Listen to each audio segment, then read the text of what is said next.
Hey everybody, welcome back to another reaction stream. Hope you're doing well.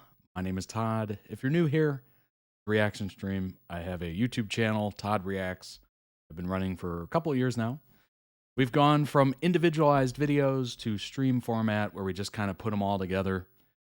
It has helped tremendously in the back end. If you're unfamiliar, when you're recording and editing 60 videos a month, 70 videos a month, it gets a little I don't know, difficult to keep up with, but this has made it so much easier, and I hope you enjoy it. And if you're ever wondering, hey, what happened to those individualized videos? Why do I have to search through 2 hours or 3 hours of stream to be able to find what I want to watch? Check the YouTube description. There is timestamps in every single video. I take the time to do it, just so if you want to skip around or you want to watch something specifically, you can. And I think YouTube calls it key moments or something like that. I think that's the term for it. But what's going on, Jace? Hope you're having a wonderful start to your Wednesday, or good start to your. Actually, no, you've already started your Wednesday. You've had a good Wednesday probably. But it is. It's almost morning here. A little late on the stream, but wow, 6 p.m. Okay. I hope you've had a wonderful Wednesday. But halfway through the week, I hope we're all doing well.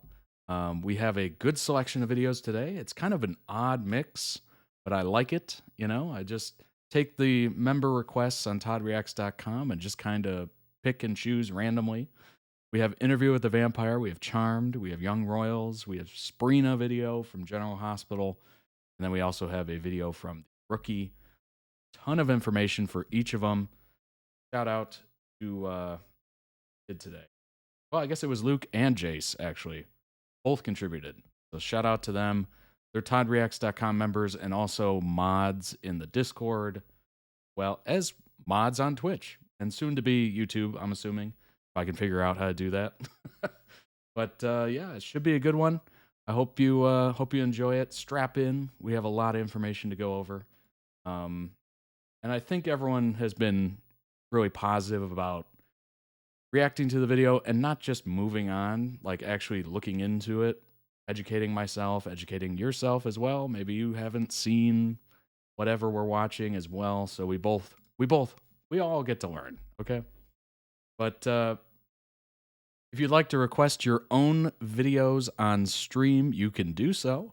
Head on over to toddreacts.com, sign up for the series or season tier, and then you can request videos and have them here, live on stream. And if you just want to watch the longer form content, which I can give you a heads up as to what's in there, or you could head on over to toddreacts.com, hit the sneak peek page at the top. There's a little link that says sneak peek, and it's this. Or if you want to take the long way, you can go to members only and hit feed, and you can see chronologically what's been posted. It's a little harder, I would say, with the amount of posts there are, but you could see what's been posted there. You just can't see what's been posted. See the titles and what. That's another way to do it. I would honestly, the sneak peek is the page that I update personally, just to make it easier and less time consuming to scroll. I don't know why. So the website is hosted by Fourth Wall, which is great. They reached out to me as I had my Patreon to begin with. They reached out to me and was like, hey, want to try this? You want to give it a shot? You get to have your own website and personalize it how you want and design it how you want. And we got a big merch catalog you can choose from and everything like that. And I was like, you know what?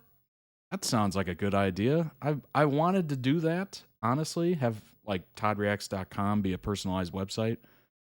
But the idea of putting in like the shopping part of it and all that, like memberships and all that stuff just seemed daunting, really daunting. For someone, I've never really done that before. So I was just like, I think I'll just stick to Patreon. But turns out Fourth Wall was super easy to use. They have a Discord. I've talked to numerous of the staff members there via the Discord, given ideas and gotten feedback and everything like that. It's been fantastic. But I hope you've enjoyed the experience of toddreacts.com. Will it change in the future? Yeah, maybe. You know, little design refresh and all that stuff. But they're constantly adding features and whatnot. And right now, I think they're looking to add eventually the review system, so you can review the merch, have like a stars rating or whatever, and comments and stuff like that. So that I'm really looking forward to that. I always shop by ratings and whatnot, so they're always introducing new things. It's been a good experience so far, and they take less money away than Patreon, which is also a plus. And what's cool is they have a donate page, so I don't even get to like customize it, but it is what it is. It's like very easy. It's just toddreacts.com/donate, and you can literally just donate money through there. So it's kind of like a super chat through YouTube, but 100% goes to me, and not 30% goes to YouTube. So it's kind of a nice, way to get around that 30% cut that YouTube takes and whatnot. Yeah, it's a little brutal over there on YouTube. They take their fair shares, and the memberships they take at least 30 or something like that. I can't remember the exact number for memberships, but they also take a massive amount of that as well, which is not great. But I get it. They have the platform. But yeah, check out the longer form content. Sign up for the episode. You could think of it as a month-long movie ticket. Let's see. Oh, yes. Here. Go ahead and subscribe to the Todd Reacts channel on YouTube. We have just crossed the 12,000 subscriber mark, which is crazy to me. But I'm happy you're all here on this journey through the internet together. I hope you've seen some things or been introduced to some things you've never seen or heard before. I know I definitely have. But I hope you've enjoyed it as well.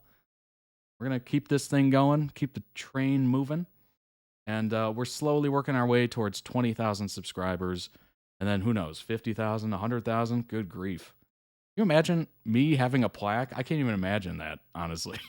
I can't even imagine it. But maybe one of these days, years down the road, it'll happen.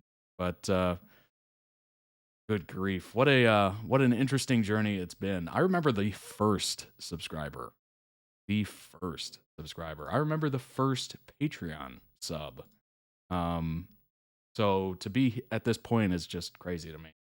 But it's been fun, and I hope you've enjoyed it, and I hope you stick around.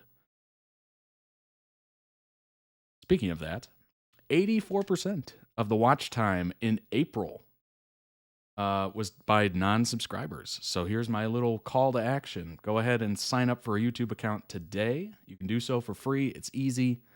And you can subscribe to all your favorite creators.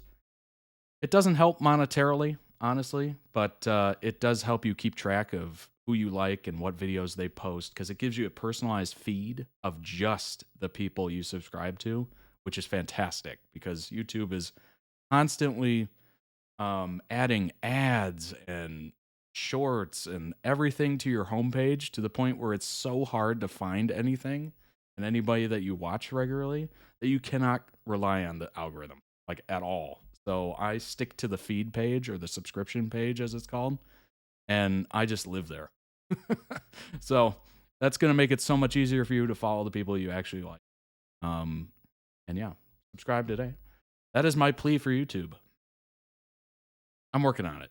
It's a work in progress. Go ahead and subscribe as well if you're into gaming content. Let's get rid of this. Hold up.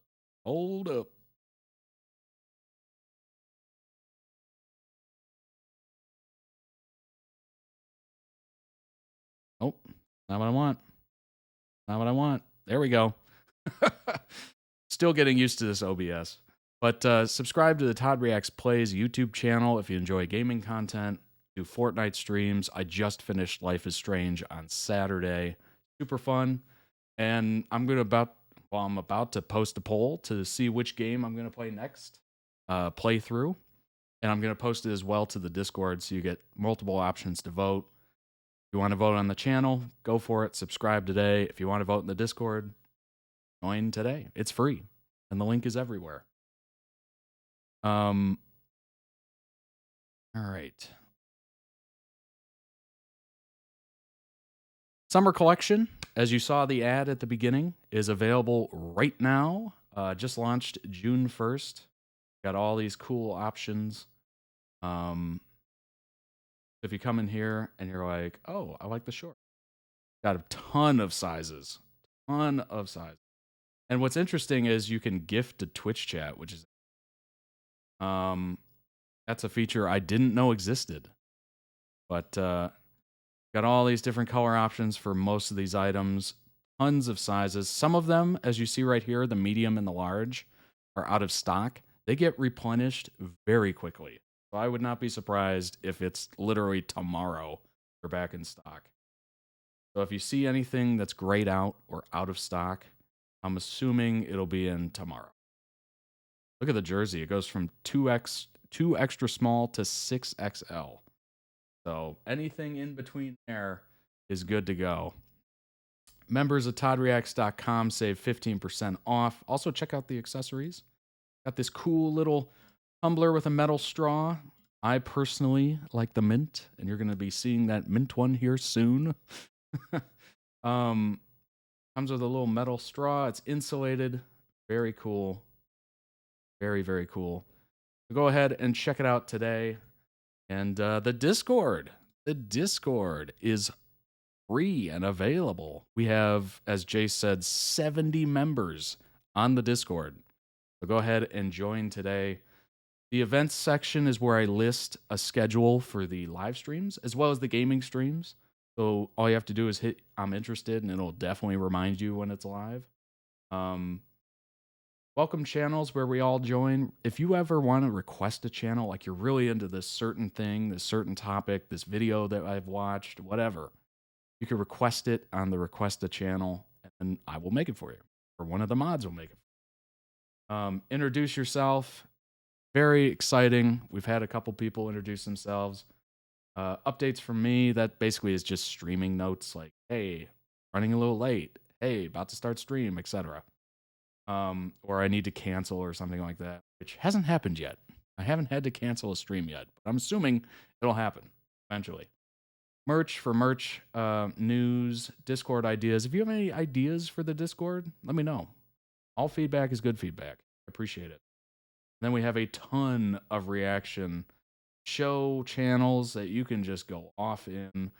Any news, memes, social media posts that you enjoy, anything that you think other people in that fandom or whatever would enjoy, go ahead and post it there. Those have been wild lately. Like I've woken up to, I don't know, 40 notifications on those. So yeah, go ahead and join the conversation. Like I said, 70 people in there now, I believe. We have gaming, book club, pet pictures, memes, adventures, any food you're eating, any recipes you have to share. I mean, if it's good and you enjoy it, let us know. We'll give it a shot. Any music you're listening to or anything you think we'd enjoy. Happy and Wholesome's new. Any sort of good news, whether it's good news in the press or good news in your life, let us know. We can celebrate with you. And artists, it's always cool to see art from artists. I made that one just because I'm curious. And I want to see what you're working on. So go ahead and join the Discord. It would be sweet if we could get this to 1,000 members. Honestly, 1,000 members. That's 70 right now, so it's just begun. But if you have any ideas for channels, certainly request it in the request a channel. We can make it for you. All right, let's go ahead and get started with the first video of the day. It is interview with the vampire TikToks, because season 2 comes out on May 12th. Very interesting. I've reacted to, I think, the first episode, the pilot episode of Interview with the Vampire. Fantastic. I love everything about it. The atmosphere, the tone, the characters look very vampiric. It's really cool. It's really neat. And the ending of that first episode, my God, was brutal. Brutal. I haven't seen it in forever, and it's still up here It is, oof. I'm not going to spoil it, but yikes.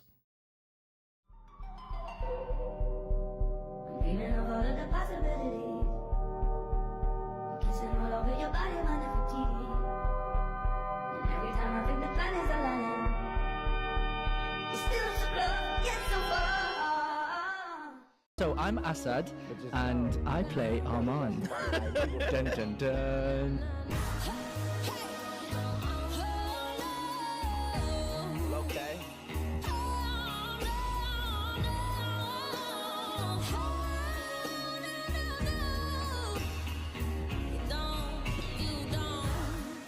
I find myself thinking, what is in there? I'm thinking the same about you. And thinking about you often.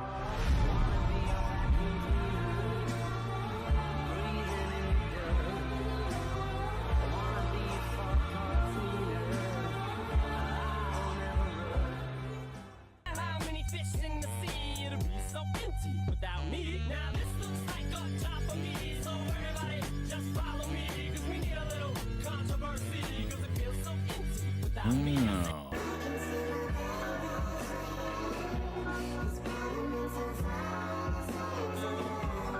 Louis seems like a very interesting character, honestly. Kind of the journey of it.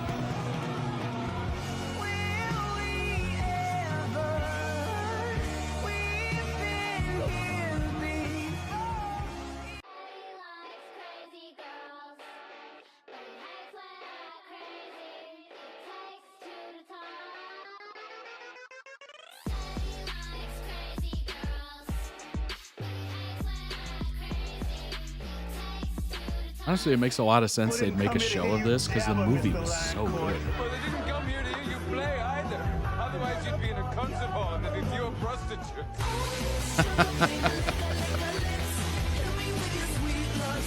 Burn. I can eat them.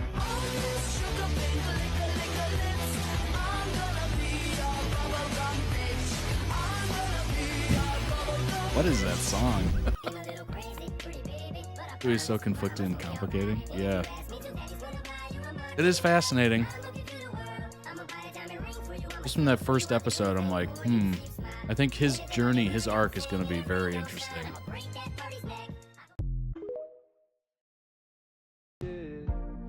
Stalling only goes so far when you've got a head start. You can stay at home or watch the sunset, but I get up from asking, are you bored yet? And if you're feeling lonely, you should tell me before this ends up as an Right.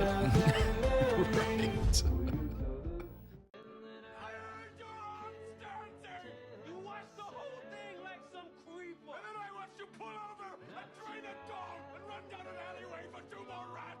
This is not a life. That's because you took my life. I got nothing. I lost everything. Damn.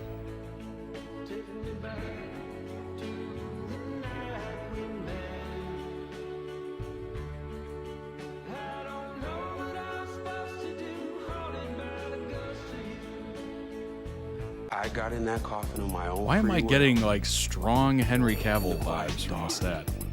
What the hell is that? White master, black student, but equal in the quiet dark. You've grown old. Yeah. Yeah, well, When they fight, they fight. mortality Indeed. beats a heavy drum. You were not worthy of my I'm getting authority. strong Maybe your story Anthony wasn't worth Bourdain telling. vibes You out had of a that guy. daughter. I had a daughter. I want to know, for me, what happened between us. I want this to remember. R.I.P. Anthony Are you two Bourdain. going to finish each other's sentences for the whole session? We've been together 77 years, Daniel. Should we let the math of that settle?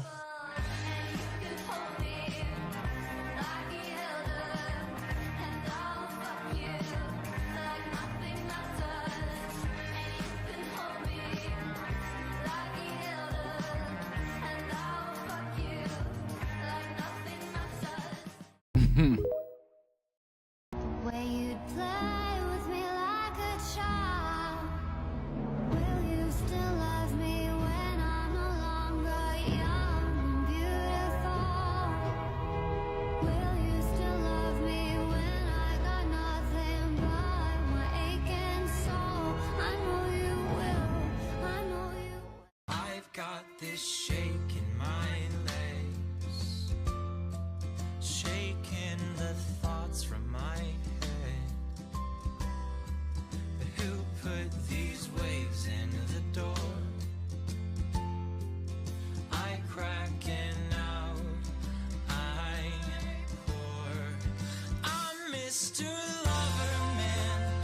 In the books, Daniel was younger and Armand, and he had a twisted romance. Interesting.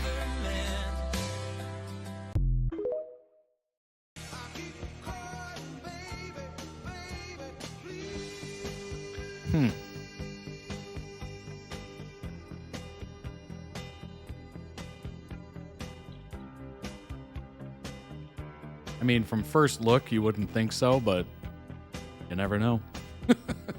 You never know. Blood runs thicker than water. Blood runs thicker than water. But both feel the same when your eyes are closed. I am the river's daughter. I am the river's daughter. They're about to age gap the hell out of this show. You'll be her son when we're both proposed. Take another one over me.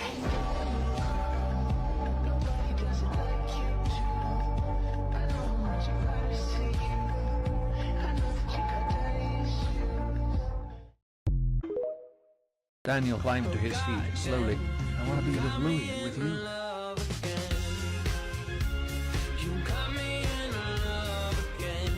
Yeah? Our boys had rest.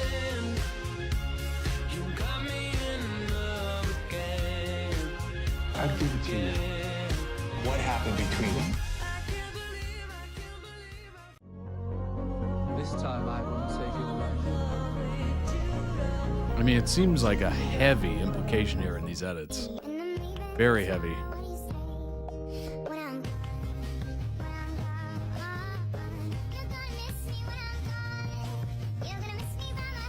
The cup song. No scripting Lestat. You cannot script a hurricane.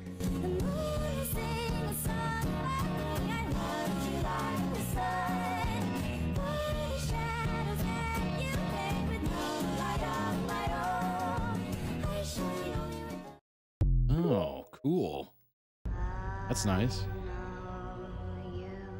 I walked with you once upon a dream.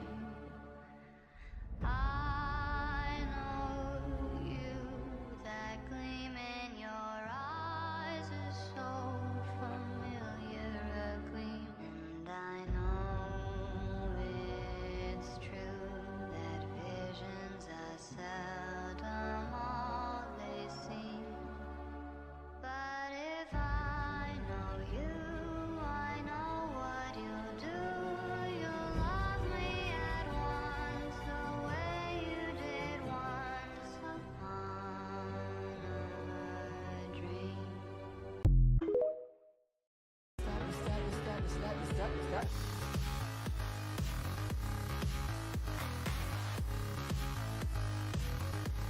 I'm gonna say the word. Mr. Dulac, how long have you been dead? God, he even sounds like Anthony Bourdain. What the hell? It's so creepy. What's he like? He's alive. It's not perfect, but we kind of have this agreement.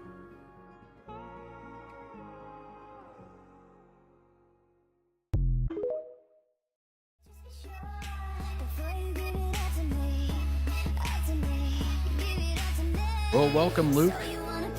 Hope dinner was good.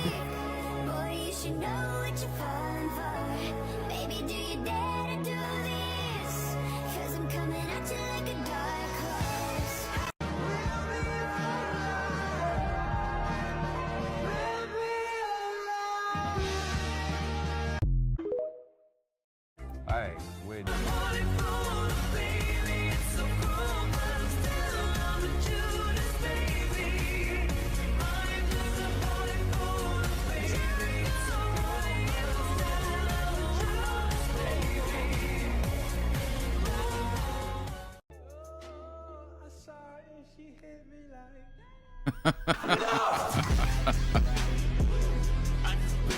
It is very fitting, of course.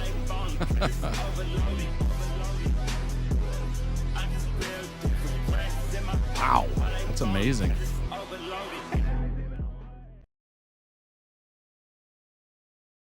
I think that was it. Link down below in the YouTube description for the original edit. We'll throw out some much-deserved love. It's a very good compilation of TikToks. Yeah, that show is just fascinating to me. It's a great tone. It's dark, but it has its cheery moments, obviously. I like the setting. I like the New Orleans setting. I think it's cool. And it kind of bodes perfectly for that because there's so much nightlife there that it makes sense that a vampire would kind of hang out there. I like that they picked that era where it's, got some gas lights. Although I guess New Orleans still has gas lights, but it seems like around that time it was very candle driven, not so much electricity. Or maybe it's just coming into existence. But yeah, it's beautiful. It is very beautiful. Luis, his arc seems to be the most fascinating to me. By far. By far the most fascinating to me.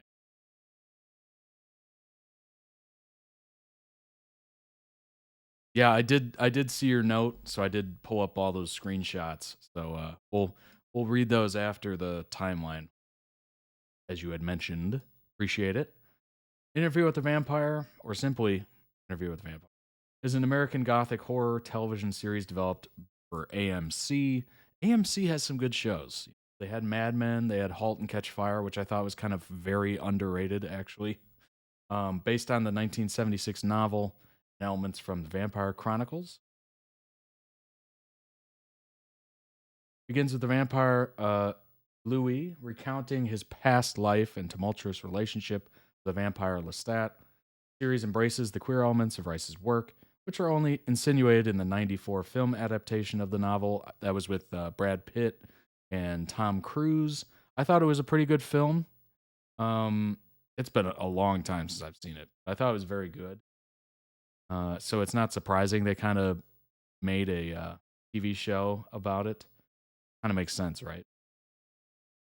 Would it have done better if it came out during that huge Twilight craze? Maybe. But honestly, I think it's better now because there's not as much vampire floating around, other than What We Do in the Shadows. Deals with themes such as race and abuse. Is the first series set in the Immortal Universe, a shared universe based on Rice's novels.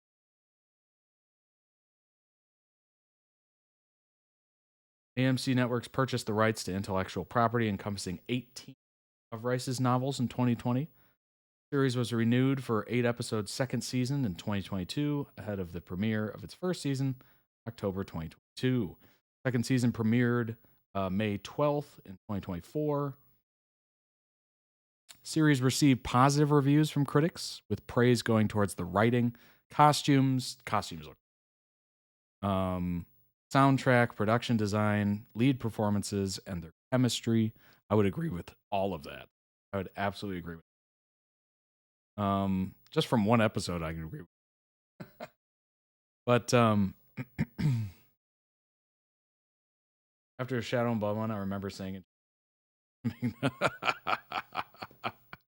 Right. The books and movie, The vampires are older, but I really love the era changes. And the big changes to Louis, a black man in the 20s instead of a white plantation owner in the 1800s-ish. Yeah, 1910, 20s. Right. Right around that turn of the century.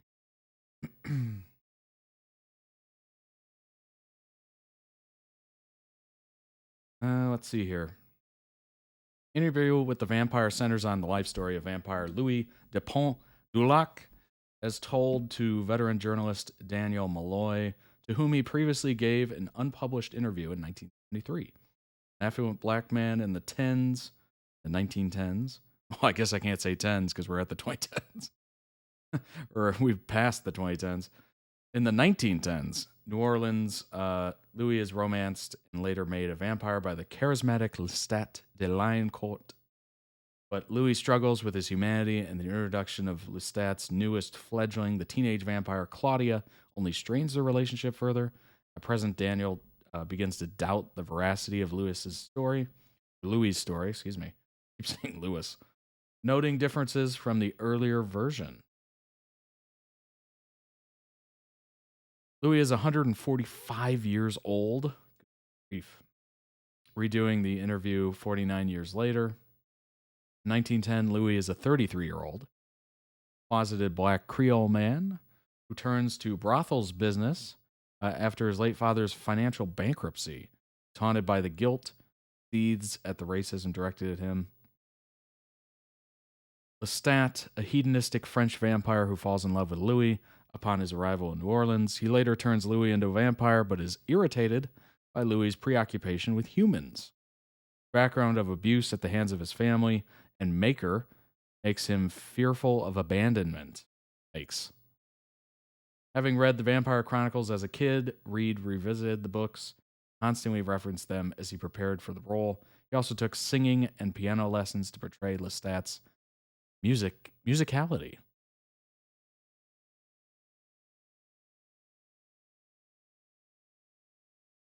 All right. Deep dive time. Lestat is a vampire who offers Louis escape from his mortal life. Lestat was a 34-year-old man, so right around the same time Louis became a vampire, when he was allegedly turned by a vampire named Magnus in 1794. He took Lestat from his room in Paris and kept him for a week. Yikes. Locked in a room full of corpses. Yikes. Some freshly killed, some bloated and black, but they all resembled Lestat's physique. Magnus fed on him every night. And then he put Lestat back in the tower with the look-alike corpses where Lestat thought for sure he'd be one of them, but instead Magnus turned him before setting himself on fire. Whoa. Prior to meeting Louis, Lestat's first love was a man named Nicholas, who passed after he and Lestat parted ways.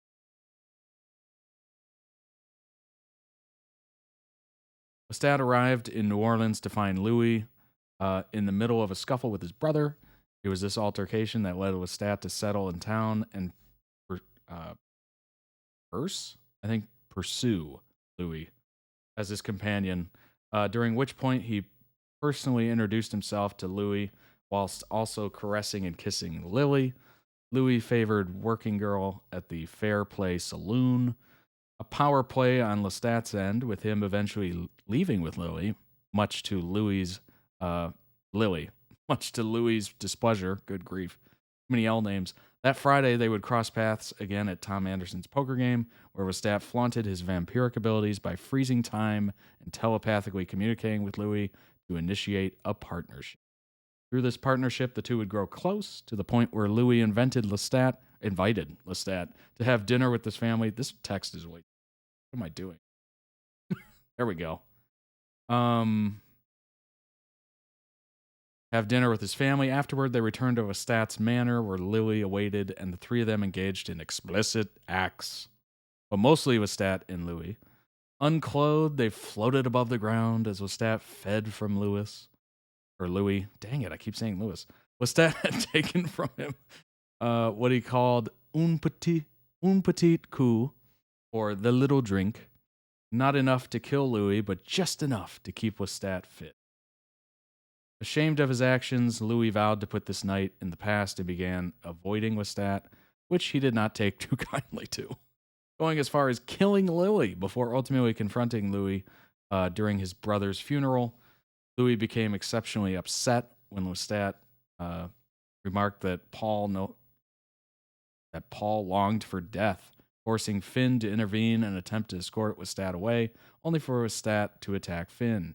After the funeral, Lestat followed Louis to St. Augustine's, where he killed Father Matthias, as well as another priest.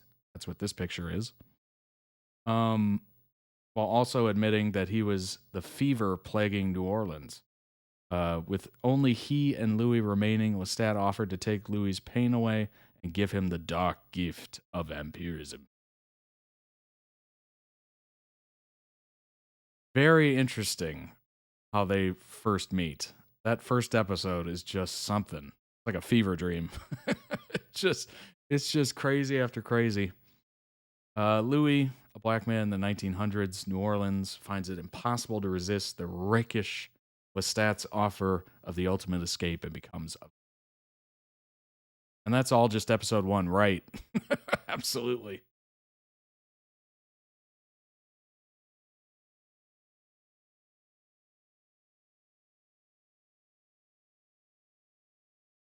Do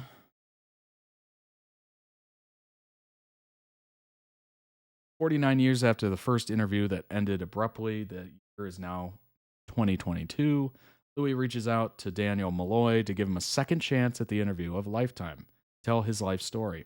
On his arrival, the two recount their last encounter and how perhaps neither of them were the men they are now. Good God, there is some errors here.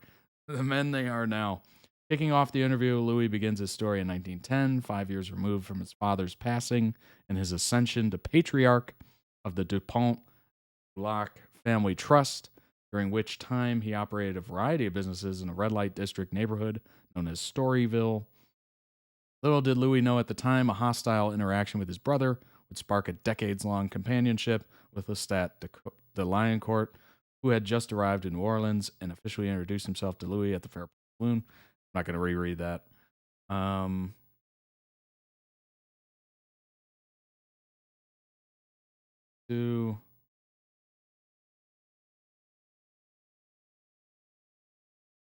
After fully transitioning and seeing the world entirely different through his enhanced senses, Louis and Lestat go on the hunt for Louis's first kill. They found their victim in the shape of a visiting tractor salesman, who Louis fed upon and reluctantly killed. As day broke, Louis sought to return home and would learn the hard way just how vulnerable vampires were to the sun. That's this photograph. Forcing him to return to Lestat's, where two of them shared a coffin. After learning how to read minds, Louis decided to visit his family. It had been a season since his last visit, and the tension between him and his mother was thicker than ever before. Reunion with his sister, however, was far more pleasant, as Louis learned that she was pregnant with twins. Oh, that's nice.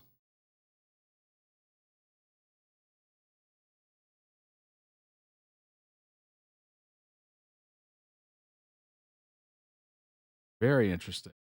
Claudia, main character.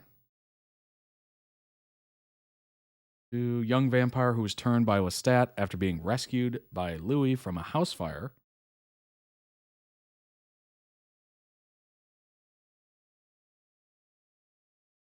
Chaos arose following Alderman Fenwick's death during the time Storyville was on the receiving end of attacks and vandalism.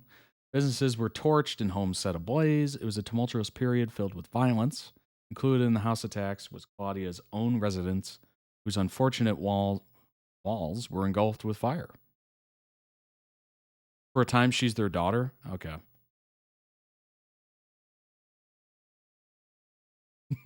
No worries. This is obviously this is a Wikipedia done by fans, so there's going to be some errors. Just kind of accept it at this point. She was trapped inside and rescued by Louis, cowering in the corner as the deadly flames neared her. Rescued from an inferno by whom she initially took to be two angels. Oh boy. Yikes. But then she's later a woman trapped in a child's body. Oh gosh, that's terrible. Oy.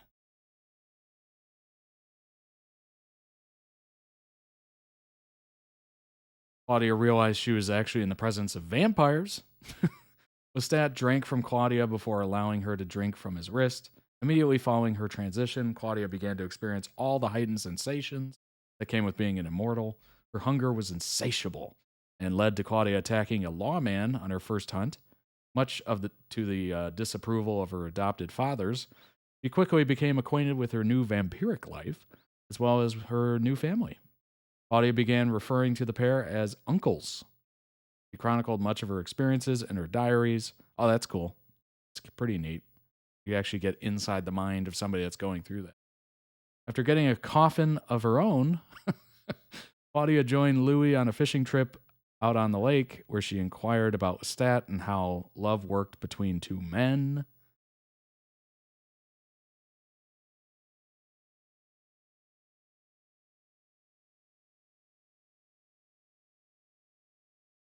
Claudia received a new perspective on life, given that she'd already been 18 years old for 7 months. She decided to walk Liberty Street, where she crossed paths with a carriage driver named Charlie. Their budding romance ended tragically in the back of his car. Caught up in the exhilaration of young love, she lost control and drained him all of his blood, killing him. Desperate, Claudia brought his body home and pleaded with her maker to save Charlie. Instead, Lestat forced her to burn the body in their incinerator and watch. It's a very good learning lesson, isn't it? Teaching her a cruel but vital lesson. This was the reason vampires never got attached to mortals. Charlie's death resulted in a profound realization for Claudia. Her body was eternally frozen in adolescence. As her mind and heart turned 19, 20, 63, 358, she'd never be anything more than some, quote, flat-chested, hairless, crotched 14-year-old doll baby. Wow. What a quote. What a quote. In the movie, a young Kirsten Dunst played her. Both Claudias are so well acted. Oh, yeah, that's right. I had forgotten about it. Very interesting. Daniel Malloy, honest to God, sounds so much like Anthony Bourdain. It's show. Maybe that's what he was going for. I don't know. Is an investigative journalist nearing the end of his career who's given a second chance at the interview of a lifetime after he's contacted by Louis nearly 50 years since their first interview. Been married twice, has 2 daughters. 1973, Daniel met Louis in a gay bar. A young journalist at the time, Louis invited Daniel back to his room where they conducted the infamous interview. Obviously, he got offered a second chance at it.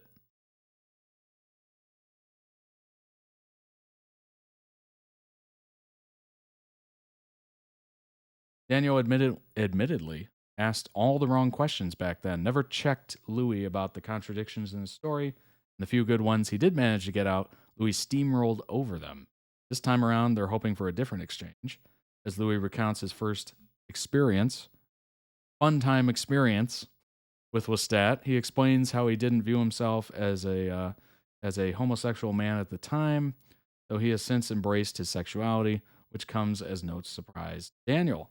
The two of them met at a gay bar, though Daniel claims he was simply there to score drugs. He's been married twice since then. When Daniel was using drugs, Louis asks if he remembers the best high he's ever had and instructs him to multiply it by miles in an effort to explain the euphoric high he felt during that first encounter with Lestat. Lastly, Louis recounts the night Lestat turned him to a vampire, memory of the ordeal bringing a single bloody tear to his eye. Wow. Daniel marvels at the Venetian painting in Louis' dining room before turning his attention to Rashid and questioning his loyalty to Louis, to which Rashid replies that it is his honor to serve a god. Before long, Louis joins Daniel at the table. He recalls with Daniel how Lestat rushed him headlong through this transformation with a night full of first, death, rebirth, coming out, homicide, etc.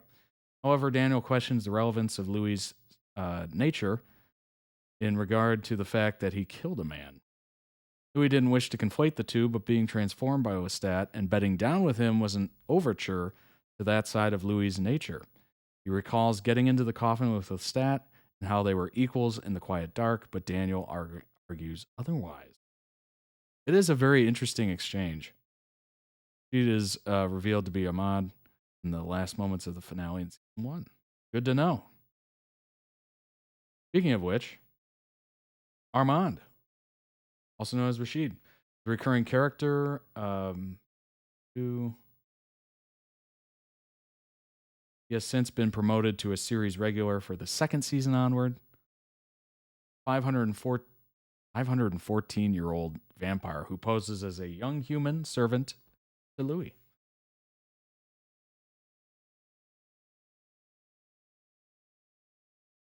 Rashid serves as Louis's daily servant, tending to his every need. When Daniel arrives at the penthouse to conduct the interview, he tells Louis that anything he can't verify, he'll send to his researcher, a notion that Rashid rejects, reminding Daniel of the terms of their initial agreement. However, Daniel isn't concerned with Rashid's objections. Furthermore, he's ready to conduct the interview without outside interference. Rashid approaches Daniel as he marvels at the Venetian painting from the artist named... I'm not even going to try that.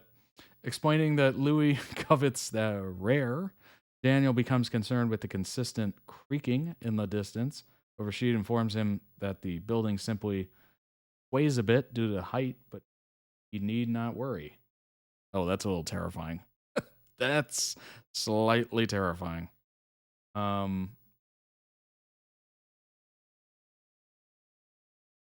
Armand approaches Louis for the first time in a park known for gay hookup 5 months after he and Claudia arrive in Paris.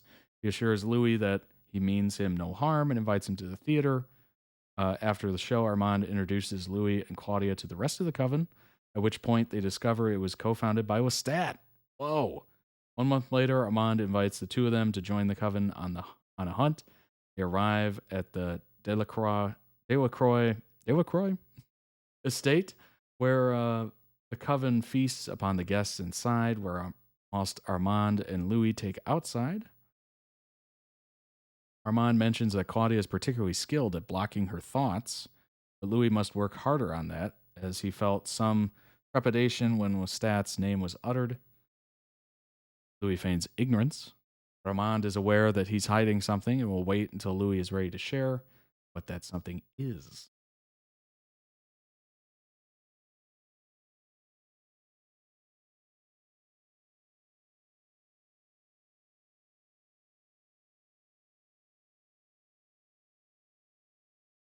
See. Daniel deduces that Louis seduced the seducer. Usually enthralled with Louis's stories, Daniel couldn't seem to take his eyes off of Rashid, who he had dreamed was at the bar when he met Louis. Yet he couldn't have been a vampire, as Rashid stood on the patio in the sun and bore no noticeable vampire traits. Ooh, interesting.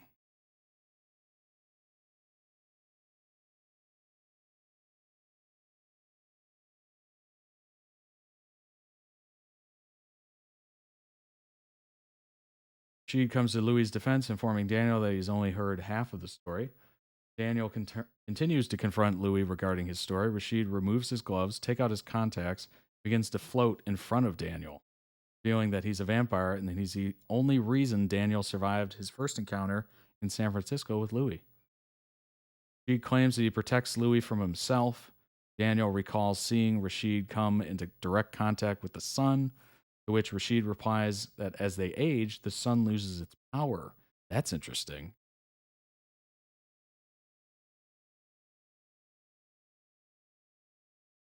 That is very interesting. What's a mediocre star to a 514-year-old vampire? He asks sarcastically. Oh, that's hilarious.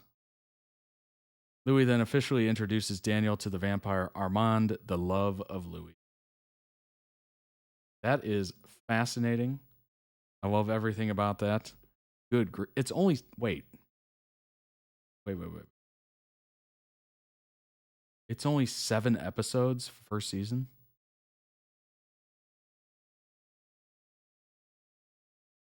It's only 7 episodes? What? That's odd. Maybe... Do you think they're going to do more in season? They packed so much into those 7, though. Yeah, I guess. Man, that's too bad.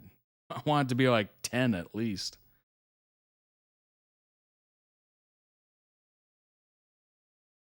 Again, fascinating show. Those TikToks are amazing. If they didn't get you interested in that show and all that information didn't, I don't know. Maybe you're just not into vampire shows.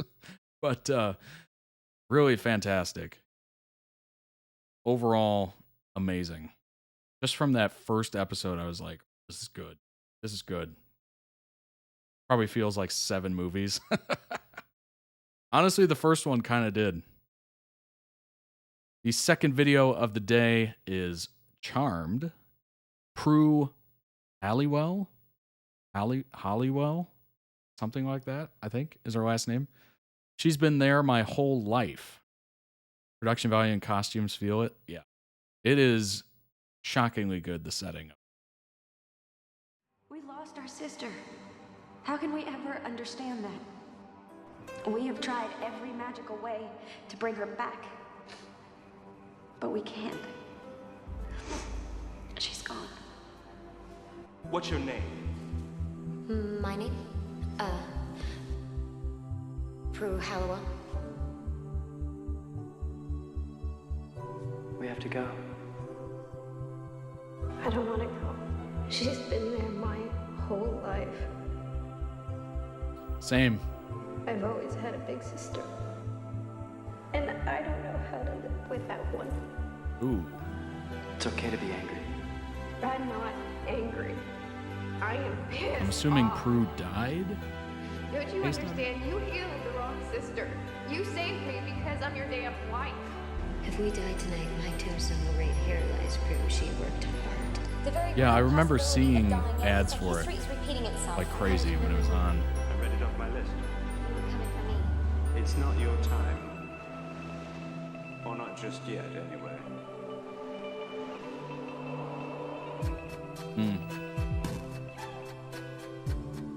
I don't want to do this anymore, okay? It's over. You can tell them we buried their precious charmed ones when we buried our sister. I mean, it must have been popular. It ran, Funeral for I'm looking at the Wikipedia now. Can we It ran end for these 8 very years. hard days? Is that too much? We buried Prue this morning, and you go off tonight. And It was on the WB, which I guess became CW. So I guess that kind of makes sense. Yourself killed, which is what this family does best, is get killed. I miss her so Oh, much. wow, really? It hurts to talk, Leo. It hurts to breathe. So unless you have some idea of how to bring Prue back, tell her, Piper, I don't want to talk. It's all right to hate her. Derek, leave me. How could you go and leave me alone?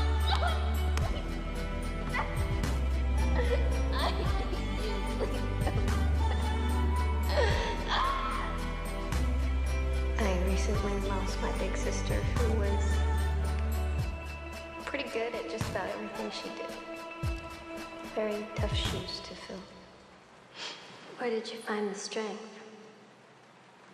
I haven't yet, but I'll let you know when I do.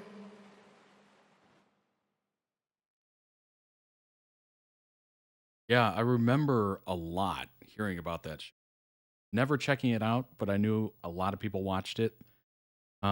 It was kind of on, it started being on when I was in elementary school. I was definitely too young to really partake much of it.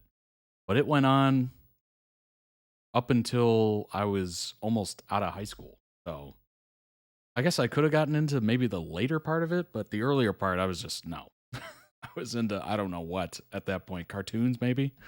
Link down below in the YouTube description for the original edit. Go throw it some love. Produced by Aaron Spelling. Certainly a famous name in television. Was originally broadcast on the WB, or by the WB, which was one of those channels that got combined.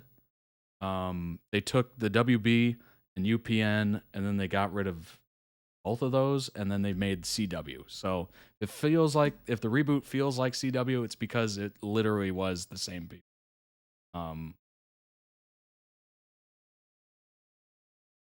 Yeah, ran from 98 to 2006. Yeah, pretty much the same time as Buffy. Yep, absolutely. Series narrative follows a trio of sisters known as the Charmed Ones, the most powerful good witches of all time, who use their combined power of 3 to protect innocent lives from evil beings such as demons and warlocks. Each sister possesses unique magical powers that grow and evolve. while they attempt to maintain normal lives in modern-day San Francisco. I love how it showed a picture of the Golden Gate Bridge. That's literally what San Francisco is known for, is that bridge. Keeping their supernatural identities separate and secret from their ordinary lives often becomes a challenge for them, with the exposure of magic having far-reaching consequences on their various relationships and resulting in a number of police and FBI investigations throughout the series. That makes a lot of sense. I mean, if you're trying to hide the fact, there's going to be a lot of weird situations that you're going to find yourself. The series initially focuses on the three sisters, Prue, Piper, and Phoebe. Alliteration aside, following Prue's death in the third season finale. Third season? Wow, she got booted quick out of that show. Their long-lost half-sister, Paige Matthews, a.k.a. Rose McGowan, assumes her place within the Power of Three from season 4 onwards. One thing I will say is they did what the OG did. One of the sisters got killed off because even in the reboot, one of the sisters left the show. That's interesting. The old cast wasn't huge supporters of the reboot, but they were extremely toxic when talking about it. Ooh. They were probably toxic because of the fact that they weren't, like, involved at all. I'm assuming if you were part of a popular show, you would want to come back and guest star, maybe make an appearance somewhere. And I guess I understand that, but also that's not wise to become, like, toxic in interviews just because of that. History repeated itself. It was also in the season 3 finale. That's crazy. That's crazy. Charmed achieved a cult following and the popularity on the WB with its first episode, garnering 7.7 million viewers, breaking the record for the network's highest-rated debut episode. Show's ratings, although smaller than rival shows on the Big Four networks, ABC, Fox, were a success for a relatively new and smaller WB network. Charmed went through several time slot changes during its 8th run. During its 5th season, the show moved to the Sunday at 8 p.m. time slot, where it became the highest-rated Sunday night program in the WB's history. 178 episodes. It was the second longest drama broadcast by the WB, behind Seventh Heaven. Oh my God. I used to watch a couple of those episodes of Seventh Heaven. They had a wonderful theme song. Charmed is one of your favorite TV shows? Nice. And welcome back, Morgan. Hope you're having a wonderful Wednesday. Let's see. In 2006, it became the longest-running hour-long television series featuring all-female leads, being surpassed by Desperate Housewives in 2012. I would argue it was probably better than Desperate Housewives. Received tons of awards and nominations. Show's success led to its development in other media, including a video game, board games, soundtracks, novels, and a comic book series, which served as a continuation of its narrative. It was a Charmed video game? What?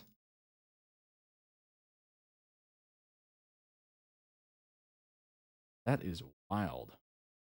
I did not know that. Huh. DC Studios. Wow, okay. Oh, mobile phone game. Gotcha.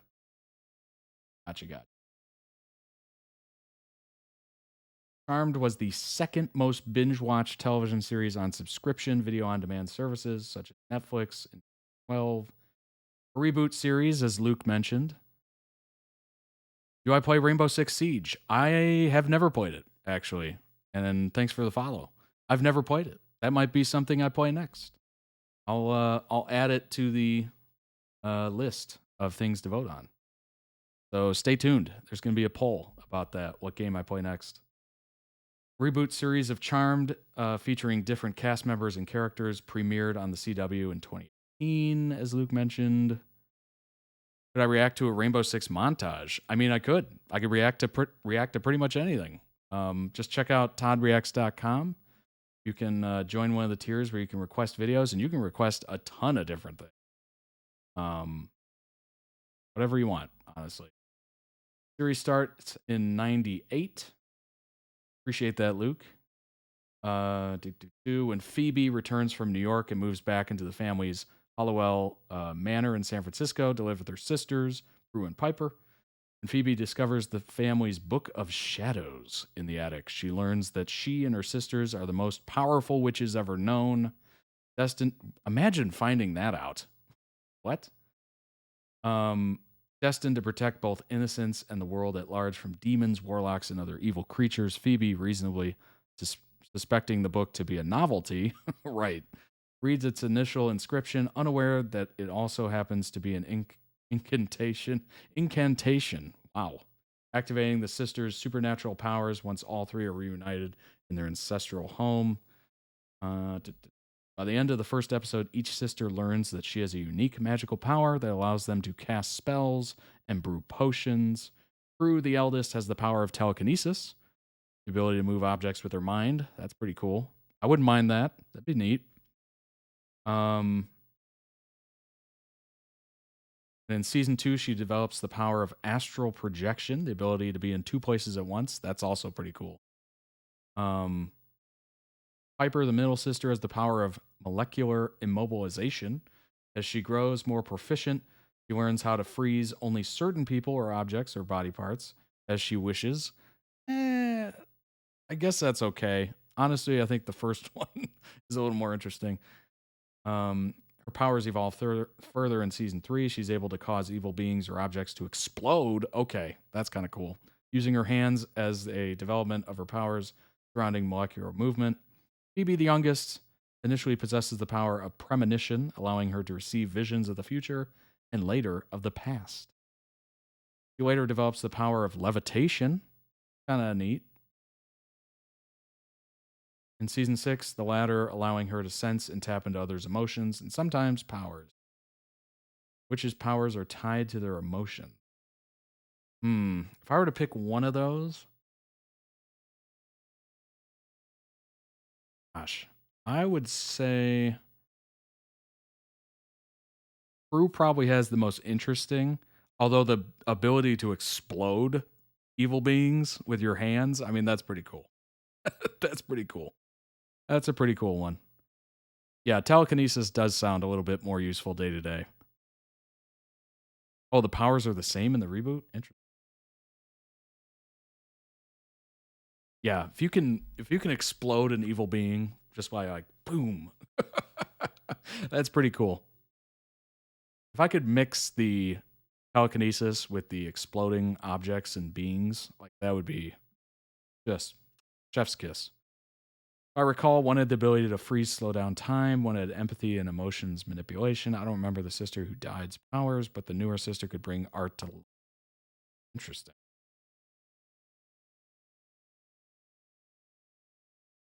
Not bad powers. Say that. Look into Prue, aka the troublemaker. Also, the main guy in the reboot was the one of the love interest to the sister that died, left, and a mentor to the others. Oh. A lot has happened to me in the past year and a half. I've seen things I never imagined existed, and it's changed me, made me want to make change. Yeah, I would assume finding out that you're one of the most powerful witches to ever exist would change you and maybe change your outlook on life. She was the oldest, had always been regarded as the bravest and most powerful of the 4 sisters, to the extent that she was granted the nickname Super Witch. And I guess she was a super... Anyway, moving on. She was the older sister to Piper and Phoebe, and the older maternal half-sister to Paige. We read about her powers. Besides this, she possessed the basic powers of a witch, cast spells, brew potions, all that kind of stuff. Worked as a photojournalist, career she wanted to pursue since her youth.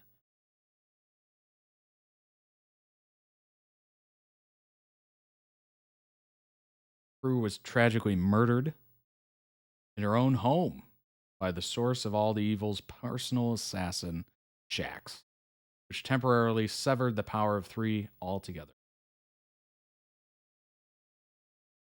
For years, her sisters thought she was living happily in the afterlife with their mother and grandmother, though they were eventually told that Prue had been reincarnated. However, Prue had actually disappeared, and Patty gave Cole Turner the task of finding her. Cole eventually discovered that Prue had inhabited the body of a comatose witch and taken the identity of Patience. Patience, Prue lived in Salem, Massachusetts, and runs Salem Witch House, a tourist attraction. Oh, that's funny. That's funny.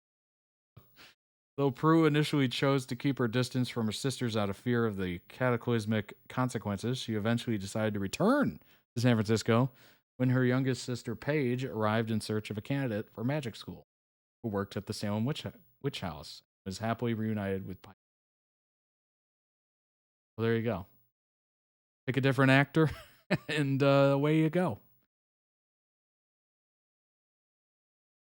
Reboot also did the name thing, but with M's instead of P's, Maggie, Macy, and Mel.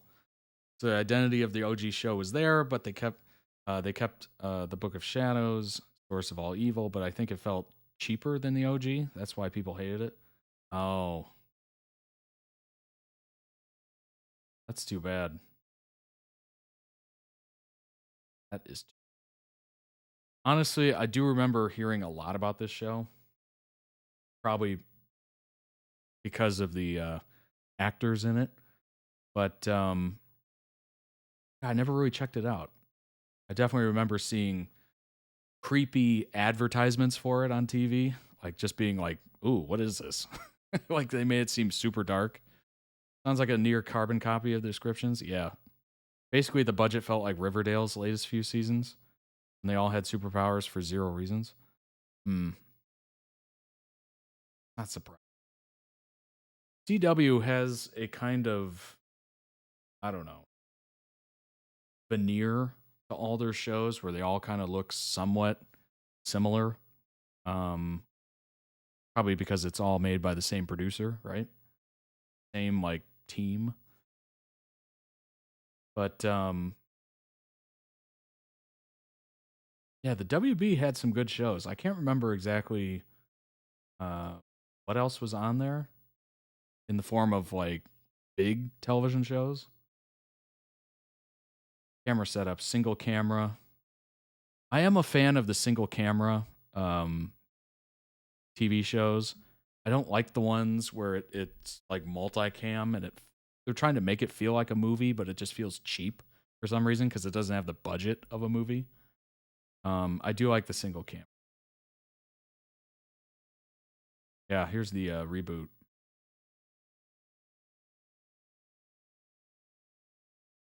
Reboot is known for being more diverse, casting 3 women of color in the lead roles, for its LGBT representation by making one of the sisters a lesbian.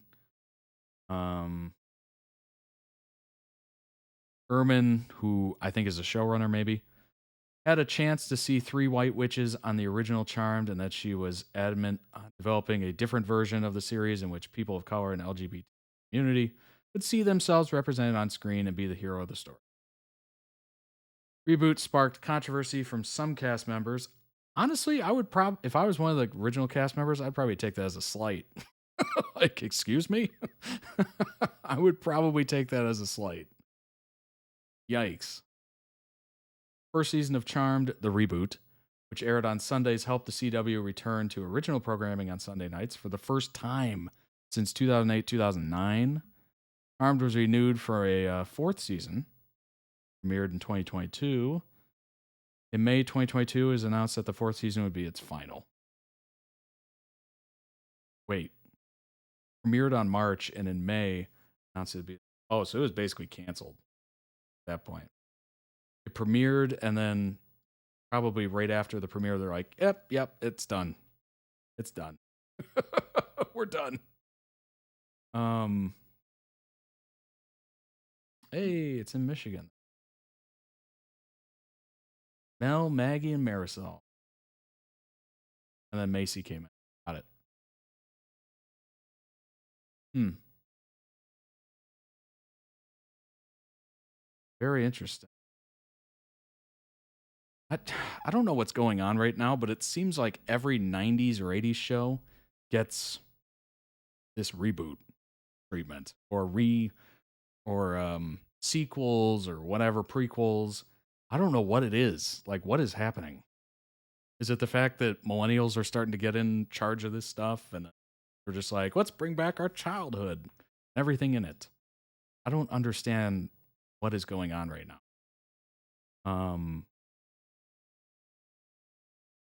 Just seems weird. And I'm a millennial. I like, what I grew up with, but it's odd. So odd.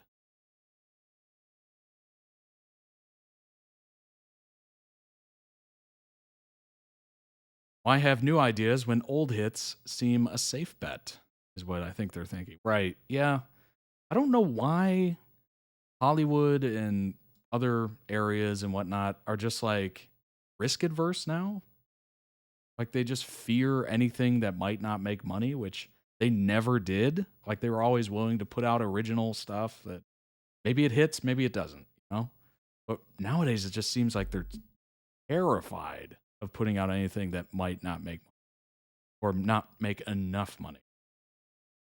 Like they just got super greedy overnight or something. I don't know. Very odd. Yep, they canceled this. Nancy Drew and even some of the Arrowverse shows ended, but renewed Riverdale that was getting bad reviews. Oy. Maybe somebody high up in the network really loves Riverdale. Really loves it. No, I don't want to do a software update, please. Good grief. Be terrible timing. Oh, oh my gosh. Oh my gosh. Oh. Welcome to the circus. This is CW. Holy cow. Average viewers of that last season, 350,000 people. 350,000 people. What is it? Twitch streamer Kai Cenat has like, what, 50,000? Average? This is oh my gosh. They plummeted from not very high either. That's not good. Good Lord. I mean, let's be honest here. There's the amount of YouTube, like this. Could you imagine? All I think about is Mr. Beast and like his 175 million views or something. And I look at this and I go, the amount of money they poured into this that got a fraction of the views of a Mr. Beast video is just crazy. Yeah, the average viewing was questionable, but I think a lot of the people liked Macy, but she got killed off. Did a great love story with the main guy, Harry, then the plot ended out of nowhere. Oh, God.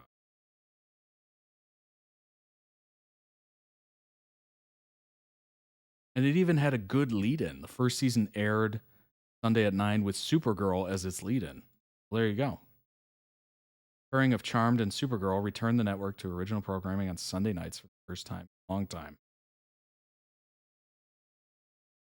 Oh, the third season was delayed due to COVID.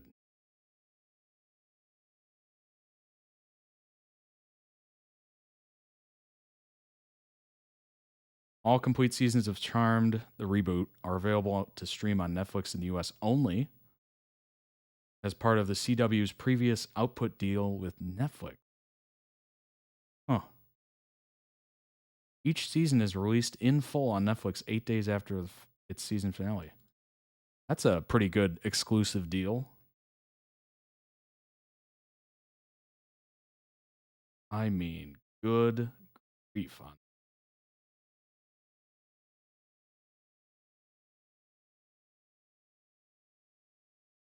Oh. They didn't even put out these numbers. They didn't even put them out. So the average rating of the key demo, 18 to 49, that's the people you want to reach. You want to have as big of an audience of them as you can because they're the people that usually are buying stuff. 90,000. 90,000 in season 3. 90,000. Oh, that's not much. Oh, that's not much. Oh boy. And this should be a young person show. Should be. Maybe, you know what? Maybe because it was a reboot of like a millennial show. Although this is, yeah, millennials fall within this. So this is, yikes. Oh boy. CW was hit hard by COVID. Yeah, probably. Yeah, the age viewing was questionable, but I think a lot of the people like Macy. Yeah. I don't know. It's just, either people didn't like the idea that it was being rebooted, which I get. If you were a huge fan of the first one, you probably don't want to see a reboot. Because you can just watch the first one over. People probably do. So really, you're looking for a new audience in your reboot.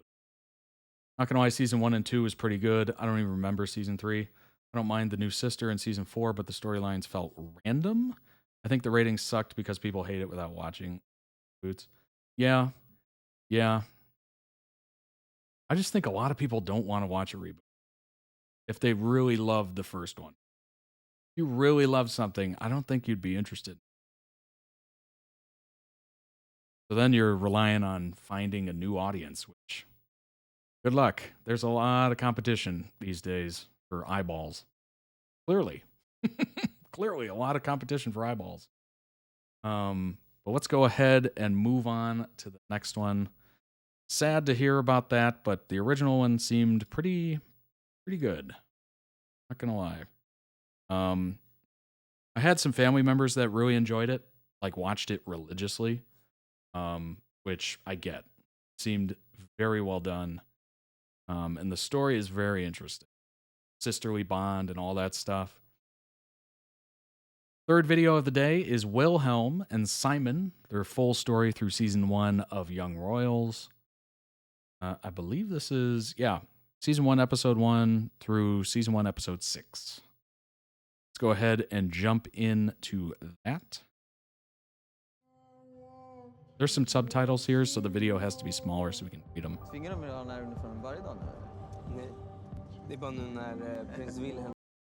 Charmed and the Gossip Girl reboot are two examples of failed reboot. Right. It's amazing it got 4 full seasons with those ratings. I'll say that. It's pretty amazing. Netflix would have been like, pull it immediately.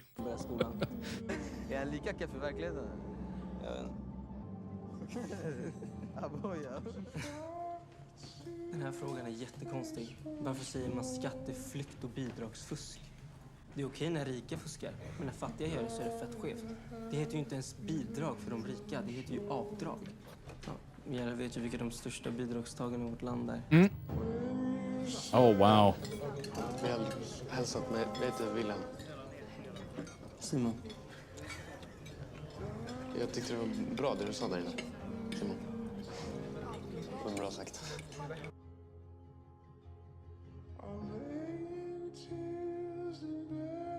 Takes a fool to amazing. Hur var det så? Takes a morning I see. Vad tyckte du? Om när jag sjöng den? Det var fint. Och så hörde jag liksom, typ att du sjöng från hjärtat ändå liksom. Trivs du här? Ja. It's probably a good escape. Ville! Han ligger väl och strular med någon. Skit i det. Vad strul? Ville! Ville! Sluta, du får inte köra. Ville!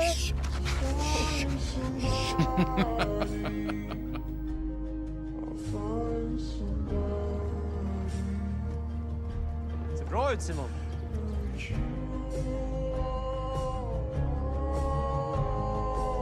Why is rowing and boarding school like go hand in hand? Hey. Rowing all that fun?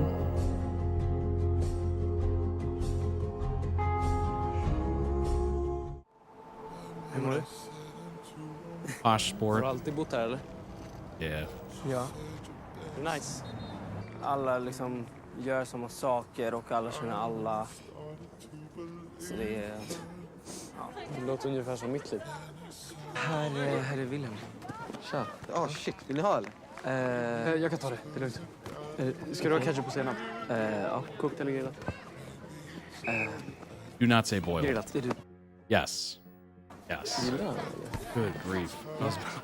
Do not say boiled. Du gillar honom? Nej, jag vet inte. Ska du ha kokt eller grillat?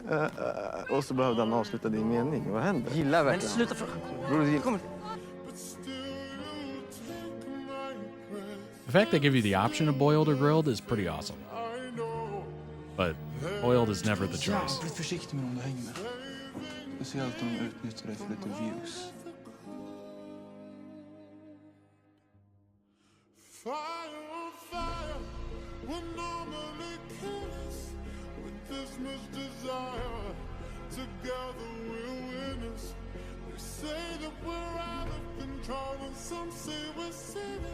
Oh, cool. That sounds like a good reboot.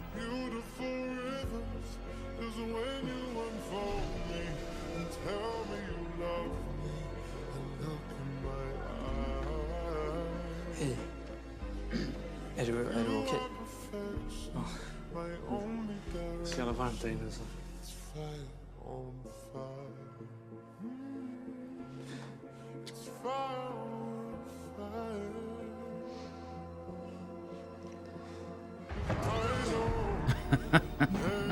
Jag är inte... Yeah, it was distracting me too. Stopp, vänta. Jag är inte...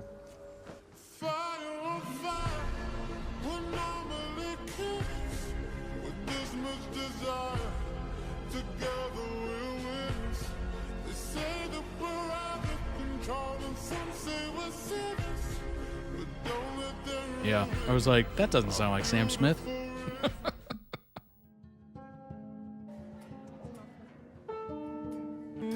Simon, kan du inte läsa noter?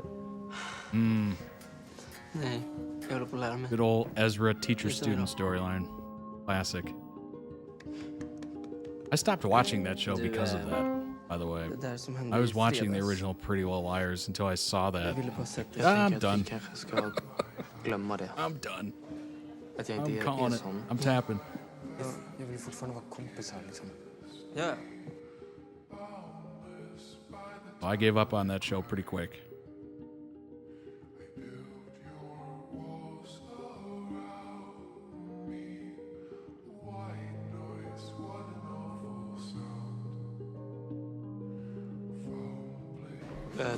Det är ju hemresehelg nu. Det kommer typ vara helt tomt här. Och om jag skulle stanna, skulle du kunna göra mig sällskap? Bara du och jag. Vad händer med att vi skulle glömma allt? Jag tar tillbaka det. Okay. Jag hade nog tänkt stanna här i helgen för att plugga. Du har träffat någon? Ja, okej, men jag fattar inte. Varför sitter du inne på ditt rum och trycker när du har ett ragg och hänger med? Gå ut och häng med Fuck you, det är inget ragg. Hej då, Erik. Hej då. Det är jobbigt. Hej då. Har du varit med Wilhelm? Jag har ju sett hur ni tittar på varandra. Varför håller du på att smyga runt för? Det är för hans skull. Gillar du honom eller? Nej. Jo. Släpp av! Har du pussat? Lägg av! August kommer att stanna här över helgen. Tror du att det kanske skulle funka om... Sometimes the words just don't match up. Jag vill ju liksom... hänga med dig ändå. Med mig och mamma, eller? Exakt.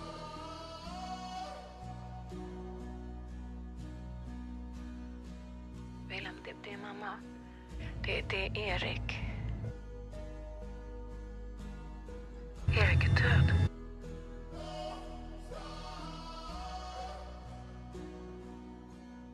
Oh my gosh. That sounds like a very intense storyline. Men nu är det du och dina framtida barn som kommer att efterträda mig. Det är viktigt att du förstår att du är en förebild nu. Inga fler misstag, Wilhelm. Jag vill att du raderar våra sms. Jag kan inte hålla på med det här längre.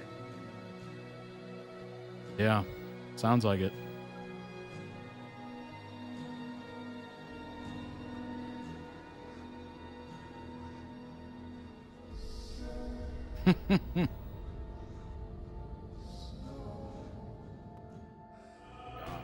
This is such a fascinating storyline. I like how it kind of puts you in Wilhelm's spot. Jag vet inte hur jag ska bete mig. Jag vet inte hur jag ska känna. Liksom. Jag ska inte fungera Welcome som back, människa just nu. Hope you're having a great Wednesday.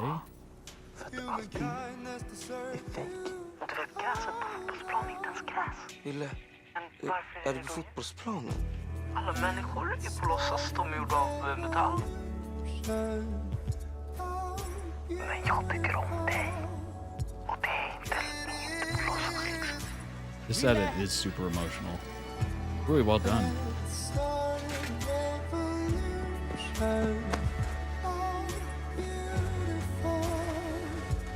Vad har du gjort? Är du hög? Vad fan har du tagit? You take a lot of pills or something? Sätt dig upp. Kom. Vad har du gjort? Tack för att du kom. Du är verkligen här. Fan, Ville. Du är så fin. Du är så fin.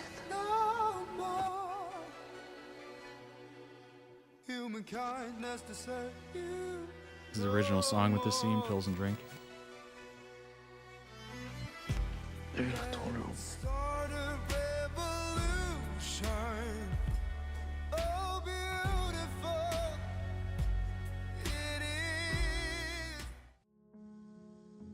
Minns du vad du sa till mig igår kväll? Ville, det är okej.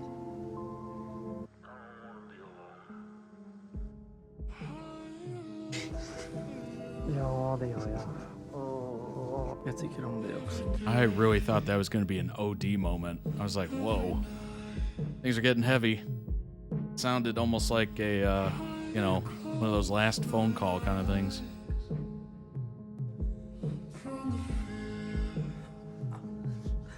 It was pretty close.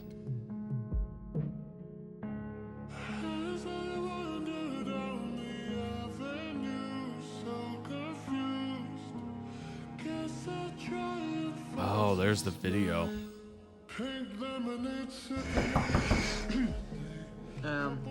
Jag är uppe. Jag vill bara påminna kroppen om att frukosten är slut om 5 minuter.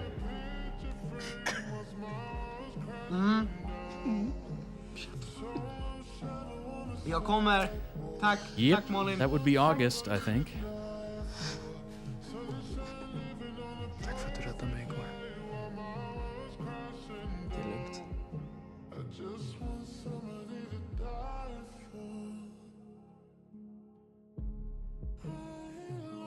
Om de inte hade varit där, hade du bara kastat dig över mig? Jag tror att vi snackar Om att vattnet är kallt. Right. Det är kallt vatten idag! Så ni vet.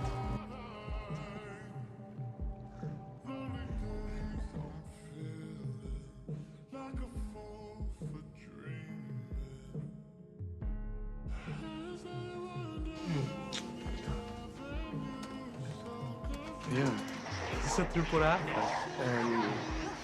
Så de där ute inte ska få höra. Har du koll på det här?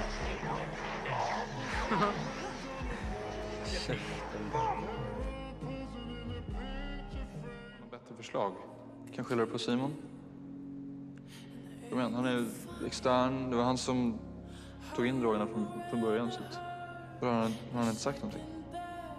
Jag trodde ni hängde en del. Det är så jävla lågt att langa. Alexander kommer att snacka om vi inte kommer på ett sätt som gör att han kan gå kvar på Hillerskan. Och de tycker att vi ska lägga skulden på dig. Right. Jag kan inte bli utslängd från skolan. Vi kommer göra som de vill. Nej, jag vill inte det. Så vad? Men du måste försöka se det här ur mitt perspektiv. Det handlar inte bara om mig, det drabbar hela min familj. Det drabbar vårt rykte. Men gör då. Fan. Oh, the worst Jag har fan was inte sagt att jag tycker att du ska ta keeping skulden! the door open.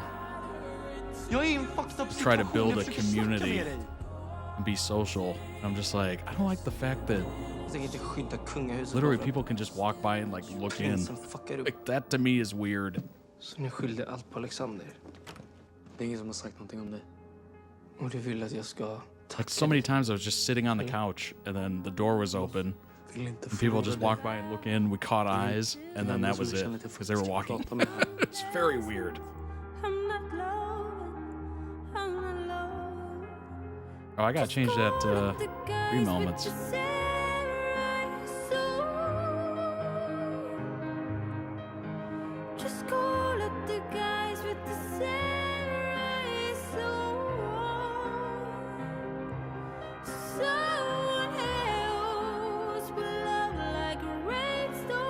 Yeah, definitely. I just saw that. I'm like, wait a minute. I finally changed the Twitch profile little photo there in the About section.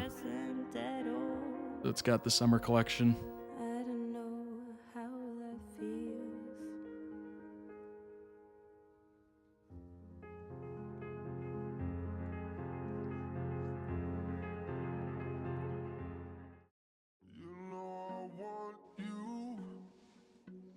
Vad fan ska vi göra? Oh, this slowed down, distorted. Låt mig gå ut och säga att det inte var jag i videon.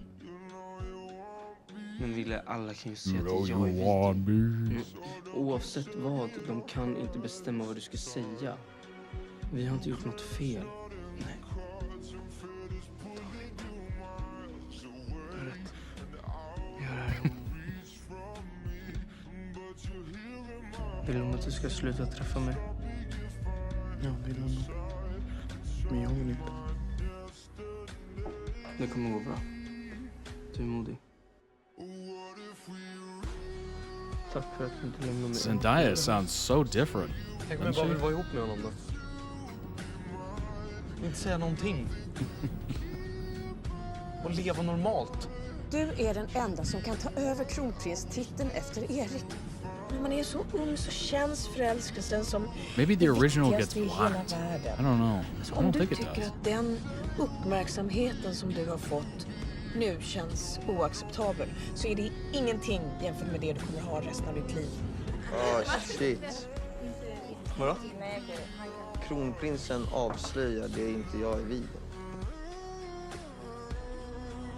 Jag är ledsen. Men det var liksom det enda sättet. Det här behöver ju inte got so many förändra octaves, någonting you know? mellan oss. Vi är ju fortfarande vi. Det är bara det att vi inte kan synas ihop. Om jag är någon du måste gömma så... Men... Fattar du inte vilket kaos det skulle bli om jag kom ut? Hur fan kan du kräva det av mig? Yikes, that's Jag bad. kräver inte det av dig. Du förväntar that's dig bara bad. att allt ska vara på dina villkor. Du måste ta reda på vad du vill. Och jag respekterar det. Men du måste göra det själv. Jag vill inte vara någons hemlighet.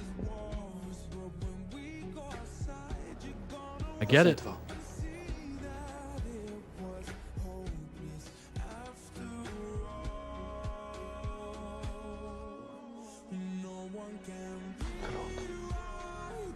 Jag älskar dig. Hoppas du får en fin jul. Tack så mycket.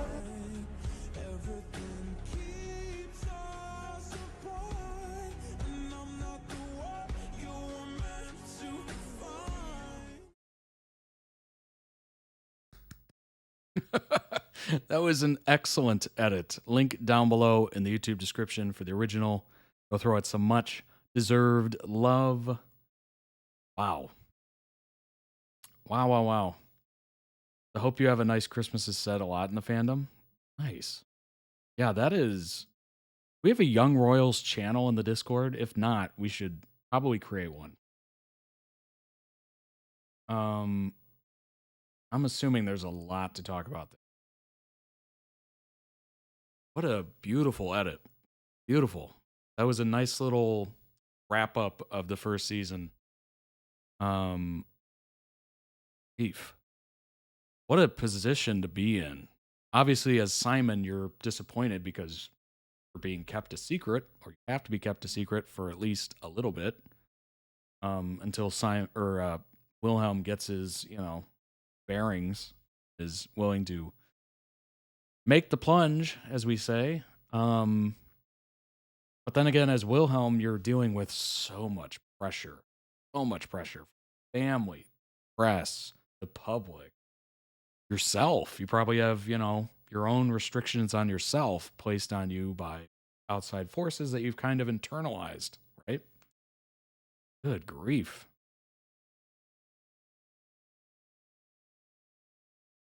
Very emotional. Music was, a little less distortion, I think would have been fantastic. It was the lie that hurt him the most. Louis left saying he wouldn't make the statement. Then he was hit with saying it. It was him. Yeah. Oh, my God. Oh, God. I forgot about that part. Simon's still in the public eye. Oh. Wow.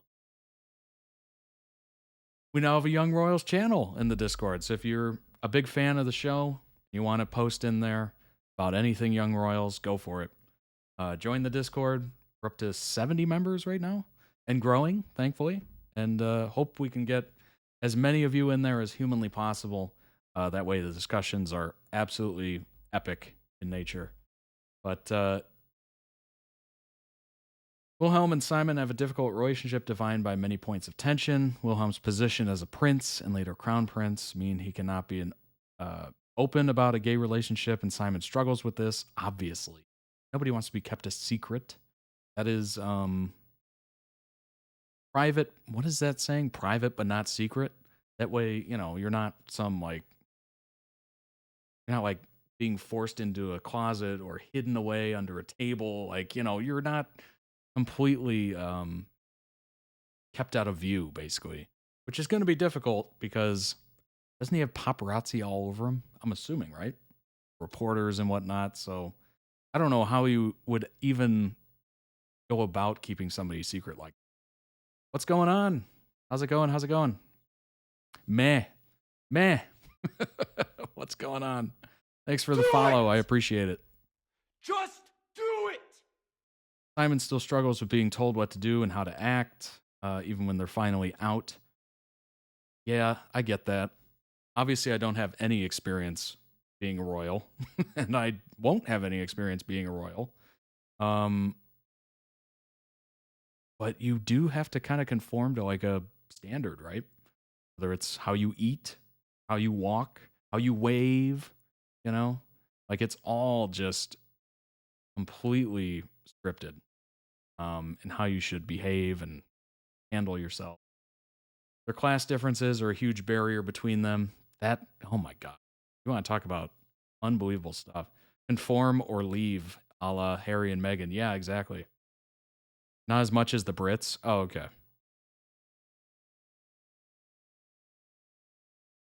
Oh, cool. Yeah. Join up on toddreacts.com. Become a series or season tier member, and you can request whatever songs, if they're your own, if it's something you enjoy, you can do so. That'd be awesome. Even when they finally are out, Simon struggles with being told what to do. Right. However, they both care for each other deeply, and they share many tender moments. So obviously, eventually, Simon and Wilhelm come out publicly. I'm assuming that is entertaining as heck, seeing all that. I'm assuming that's extremely entertaining. Wilhelm initially takes a liking to Simon after seeing him perform in school choir.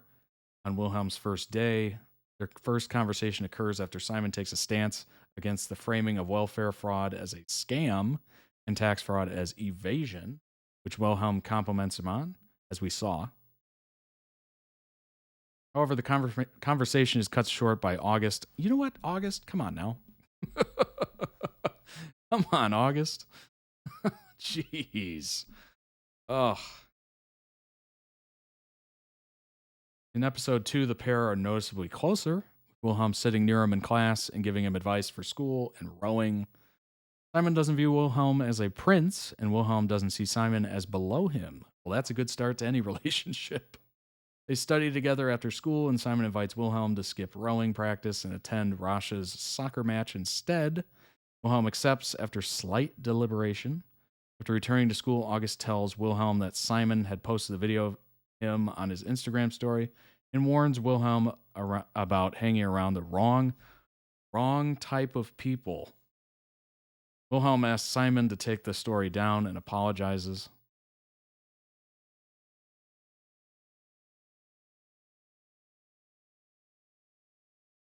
Good grief. Yeah, that's at one starting part of the movie. Wilhelm's hand flies into Simon's lap, but he quickly retracts it. Soon after, Wilhelm places his pinky finger on Simon's leg, and Simon responds by starting to hold his hand. Wilhelm initially grabs Simon's hand tighter, but when he notices Sarah looking over at them, he abruptly let go of Simon's hand and leaves the room, heading to a window for fresh air. That's very heartstopper. August is such a jerk. Yeah, I could see it.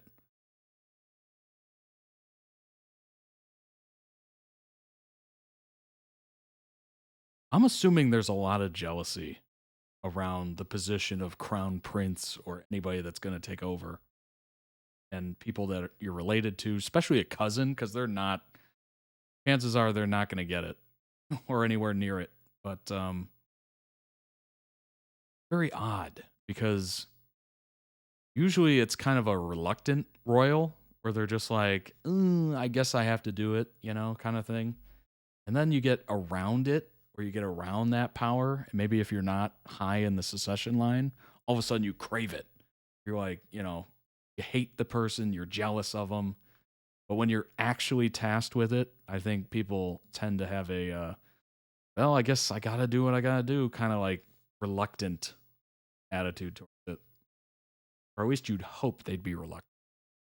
He ultimately decides that a relationship with Simon is impossible and asks him to delete their text history and call things off. While intoxicated due to both drugs and alcohol on the football field, which we saw, after a party with the society, Wilhelm calls Simon, whose contact he had previously deleted. Simon comes to get him back to his room safely. On the football field, Wilhelm openly declares his feelings for Simon. What a big moment. What an absolute big moment. He's jealous of Willie being prince, then crown prince, and also his relationship with Eric, knowing Eric loved Willie more. Oh.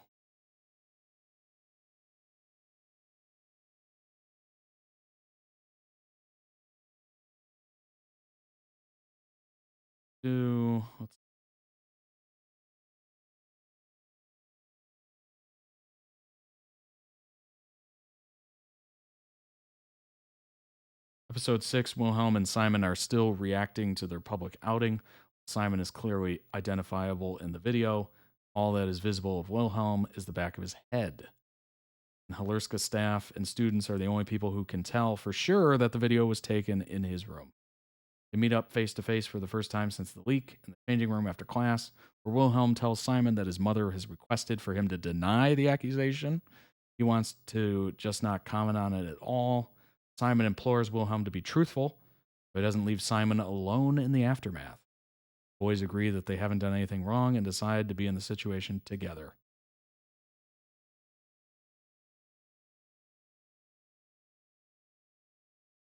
In the final scene of the season, Wilhelm approaches Simon after the final choir performance before the winter holidays. He hugs him in view of any onlooking Halerska staff or students and confesses that he loves Simon. Simon tells him to have a good Christmas. Wilhelm thanks him and heads home. Well, there you go. There you go.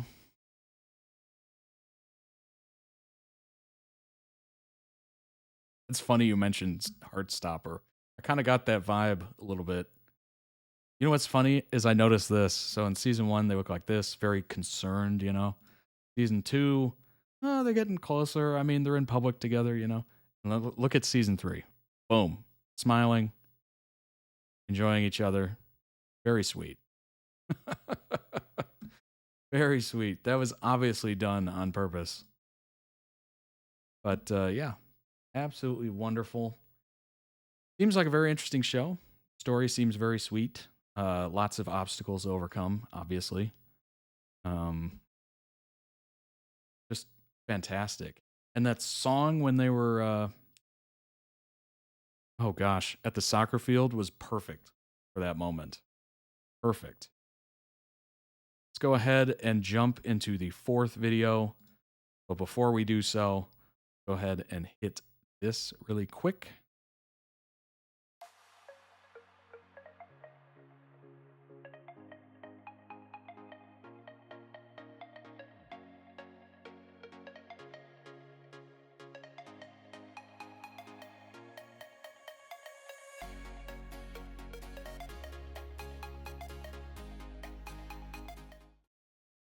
All right, the fourth video is Spencer and Trina, Sprina, we all need someone to stay. Now, I do have something to read. I make it the browser. I did. Hold on a second.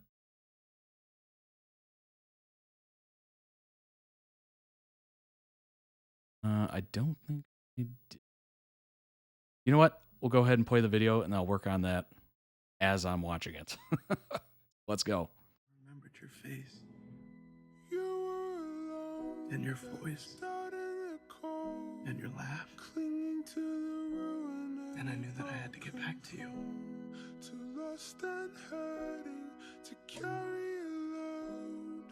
Trina Robinson, you saved my life. You know we're stronger together. We say we're gonna do this together. Last chance to bail. We're in this together. No, if I just left you. Last chance to bail. At least this way we're together. I wanna come back to you.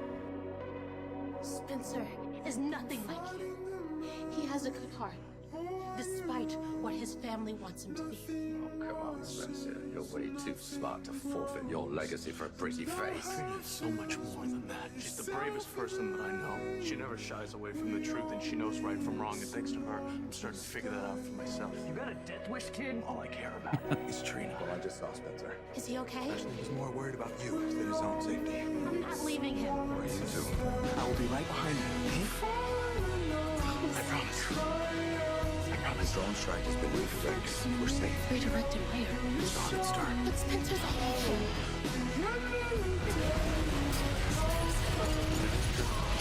And I am certainly not going to get what I must. What's that? When you matter so much to someone that it hurts them when you're gone.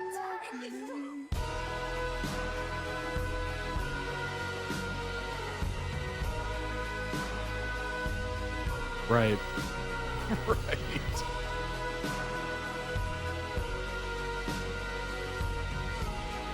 I've never done anything that crazy. Hi.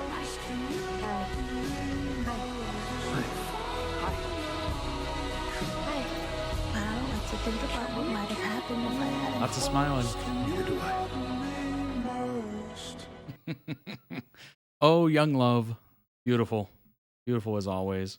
Link down below in the YouTube description for the original video. Go through it. Love. I do have something to read about Spencer and Trina. Such deep combos they have. They have a lot more deeper convos, but I think they were just trying to get the sweetness across. Very sweet. Definitely one of the most watched couples on General Hospital. People were comparing them to Laura and Luke, which apparently had over 30 million people in the U.S. watching their wedding in the show, which is pretty amazing. I do have something to read about this, and I was able to do it during the video. But let's go ahead and bring that up. Make this a little bit bigger so it's easier to read first. All right, here we go. So Desma, who requests these videos a lot of times. Well, let me break it to you now so you know. Spencer has been presumed dead since January 31st, which is the last time we officially saw Spencer and Trina. So as of this point, Trina is carrying the show to a certain extent. She's been in a grieving process ever since. Unfortunately, Nicholas Chavez left the show. He did not return after filming his Netflix project Monsters with Ryan Murphy. So as of this writing, Sprina is on ice. As far as I know, NAC is his initials, was open to returning to GH as was planned, but something behind the scenes got in the way of that. The fans still don't have a clear idea as to what or why, what the heck's going on. Maybe it's karma, I don't know, but ever since around February or March, when new writers came, the ratings for General Hospital have been crap. They fired one head writer like a month after he got there, but it seems that they need a complete overhaul in the writer's room. I'm not sure where General Hospital is going with Trina's storyline. Lately, they have her either grieving for Spencer and trying to move on with her life, or either propping up her BFF's, Joss's love life. I think General Hospital has a new guy on the horizon for Trina by the name of Giovanni Palmieri, a.k.a. Gio, who has a strong resemblance to Spencer. We'll see how this goes and get back to you. Oy. Yikes. Oh, boy. Never heard of this show till you reacted to it. I mean, I've heard of it, obviously, because it's very much like, EastEnders, prolific. Everyone kind of has heard of it in some aspect, right? But I never actually watched any of it because I'm not a huge soap opera fan or connoisseur. And what's interesting is, I guess EastEnders is more of a primetime show for you all, whereas General Hospital is very much like an afternoon sitcom kind of thing. Like it's in the early afternoons, not much of a primetime. So it's a little different, I guess. But yeah, I've never actually watched an episode of it. We jinxed it. Oh, gosh. Didn't we say before about what happens if Sprina leaves the show ends to the ratings and how interesting it'll be? I think we did. I think that was mentioned. Like, they're carrying the show. I read in a comment that every episode they were in, when people found out, the ratings would be so much higher. So they started putting them in the show more to try to boost the ratings. But go figure. So that's interesting. Maybe, I don't know, maybe the actor Nicolas Chavez, maybe he just didn't like the direction they were trying to take it, or maybe he didn't like the writers. I don't know. Seems odd that he would, maybe he completed that Netflix project and he goes, I'm above this. I'm on Netflix level now. I'm waiting for calls. I'm going to get offers, that kind of thing. Who knows? But yeah, that's too bad. That is really too bad.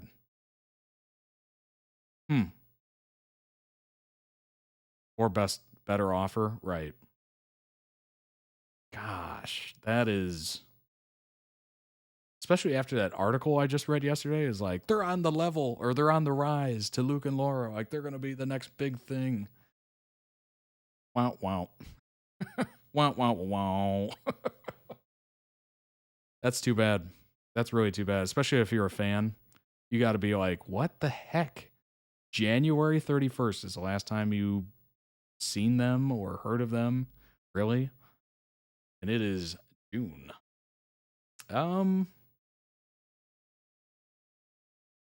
Yeah, kind of sounds like they're replacing them. Oh boy. Question is, how are the fans going to react to that? Sprina's new romance. Were they fans of the romance as it was, or are they fans of Trina and whatever she gets into? That's going to be the test. That is going to be the test. That's brutal. That is brutal, because I know there was a huge fan base for Sprina, as it's referred to. I'm wondering how they're doing. Let me know down below in the comments if you are a Sprina fan or in the Discord. I don't know if we don't have a Sprina channel. We can do that, but let me know your thoughts. What are your thoughts on that? I'm assuming you're definitely struggling right now. Didn't we read Trina was recasted? Yes. Yeah, I think recasted 3 times. Pretty sure there was 3 times. The original, then somebody in the middle, temporary, and then now Tebiana Ali. That's too bad. Good grief. Well, that kind of taints every Sprina video, doesn't it? Good grief.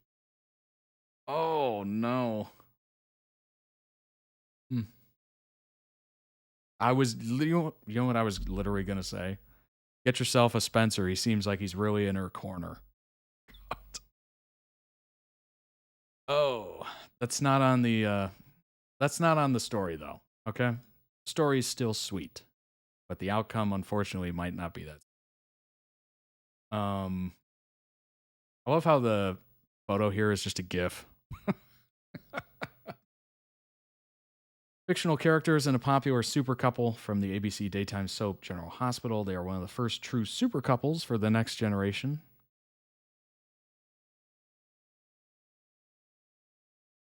Let's see. On June 29th, 2023, it was revealed that Chavez will join the cast of a new miniseries called Monster, the Lyle and Eric Menendez story, in a main role.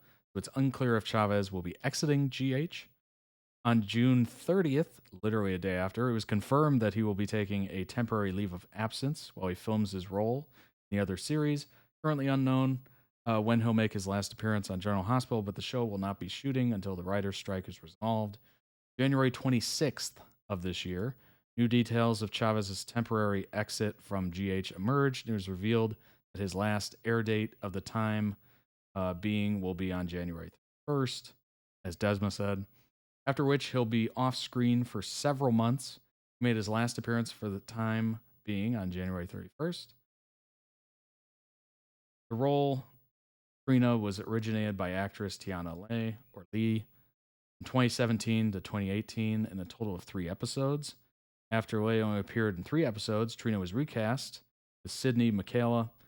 2019, Michaela was initially on recurring status. July 2019, it was revealed that Michaela was put on contract with the series, announced that she was accepted into UCLA and left, and then replaced again. Ali's first air date, 2022, is on contract. The question is, why don't they just replace Spencer?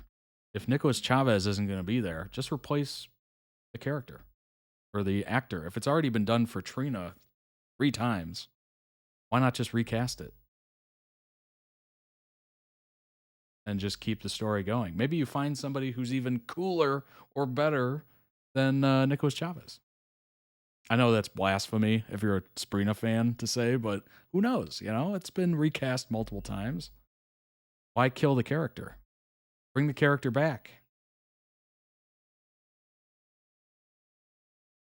Didn't we read Trina was recasted before? Yes.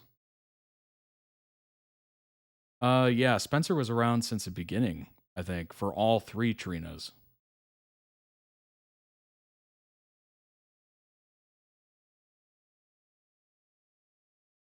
Oh yeah, the Menendez story. I forgot about that. Yeah, they did kill their parents. Yeah, why not just recast Spencer? I know he's been around forever, but I mean, keep that storyline going. It's a good storyline.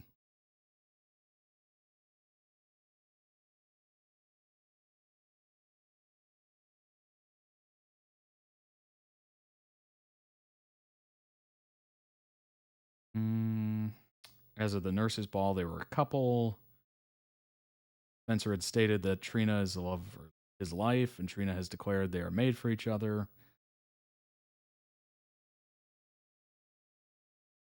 Here and Now by Diana J. and Bobby Hartree is their song. It played during their relationship montage for the first time making love 2023. Things You'll Never Know by Austin J. played during their montage after Spencer's presumed death on February 1st.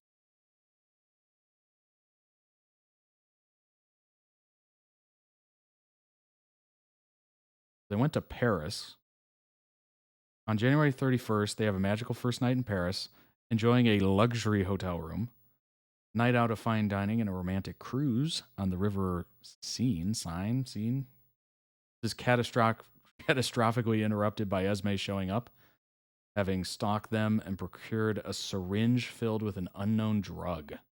She threatens their lives, tying them both up separately, engaging in a physical fight with Trina, trying to disarm her of the syringe. Trina manages to knock Esmee out with a wrench and frees Spencer. We saw that clip yesterday, I think. They leave their stateroom for the deck to look for help. Unfortunately, Esmee awoke and followed them. She stabs and injects Spencer, who fights against the drug effects to block Esmee from doing the same to Trina. Esmee and Spencer physically struggle. Then he falls overboard into the icy river, taking Esmee with him, and Trina shouting out after them in despair. So yeah, that kind of seems like a death scene there. Maybe they were just like, hey, we don't know if you're coming back, so let's just temporarily kill you off, and then we'll leave it up to be ambiguous whether you come back or not. Even though the Parisian authorities tell Dante with the conditions and time frame, they're conducting a search and recover rather than rescue. Laura that reminds me of that submarine. They were doing a rescue. I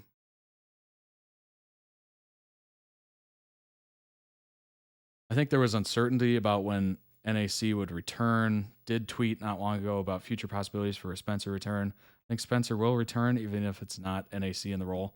That would be ideal, honestly. Just recast Spencer. If the actor doesn't want to come back or there's issues or whatever, recast him. I'm sure people would get over it eventually, right? Sprina is firm that Spencer is alive, even though the Parisian authorities tell blah. Laura consoles Trina, telling her comforting words to never give up hope, and Trina vows their love isn't over, while imagines a montage of their relationship.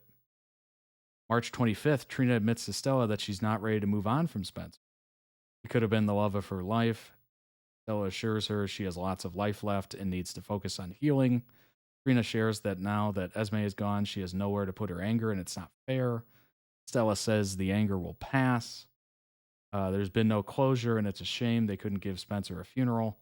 Trina doesn't think the memorial was enough and barely remembers it. Stella urges her to create a memorial of her own.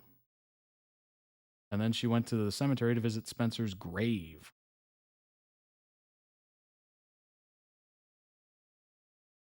I have this dream about being in Paris with you and how we'd spend our free time going to museums and galleries and dining at bistros. We walk around Paris hand in hand. At least that's my fantasy. My reality is I'm in Port Charles, not at school. I live at home and work at the gallery. Even art hurts, but it helps me not miss you. I don't want to say goodbye to you, but I know if I don't, I'll drown too. Damn, that, oof. Oh, God. God. So sad, at least he got to return to the show recently. Yeah. Dang. Some recasting wouldn't work like Daphne Simon. Yeah, that's true. That is true. I mean, the setup is there, right? The setup is there to bring him back. It's just, will they actually come to an agreement? Contracts and all that stuff. Whoa, hey-oh. Paris was a good time. Well, it was. Paris was a very good time. Good grief. That's too bad. I did not know that. That is breaking news for me. And City of Love, indeed. We. Let's go ahead and jump to the next video. That is gonna, wow, that's gonna stick in my head for a little bit. I didn't realize that's been on ice for months with basically no clue as to what the heck's gonna happen. That is too bad. Good grief. That is really too bad. The last video of the day is Tim and Lucy Arms from the show. What is this show? The Rookie. It took me a second to remember the name. But let's go ahead and jump in. I don't think have I seen anything from The Rookie yet. I think I have seen one. Hopefully this is a little bit more in depth. Let's see.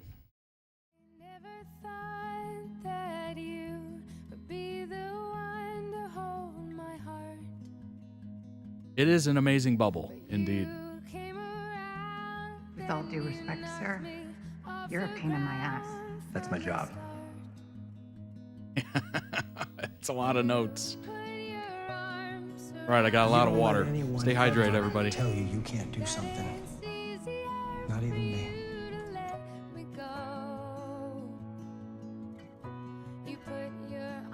Sir, you surprise me every day.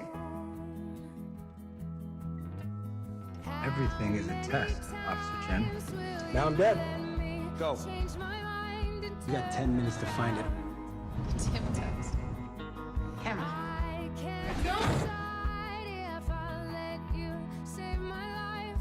The Tim tests. Those don't make me like him. I know. I got half a dozen scars.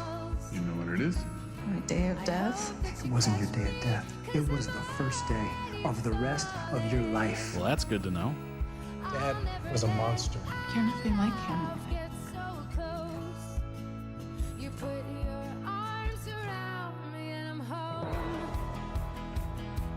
I see it as proof This that is a you're lovely song. survivor. I knew you would find me. No matter what it took. I found you because of your ring. You saved yourself. Knock it off. A fierce protector. I was trying to protect you. Please be careful. Always am. Him? It's gonna be all right. You're bleeding. I'll be fine. You okay? Okay. What happened wasn't your fault. She was kidnapped, tortured, and buried alive. We managed to find her and gave her CPR, but Lucy left clues. Thanks. Yikes.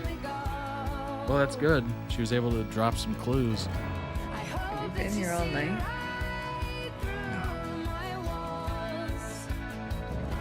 Oh my gosh, you want to talk about a nightmare? Being buried alive? Ugh. Technically, I still owe you a dance. Save me a dance. Yeah, that sounds about as bad as it gets.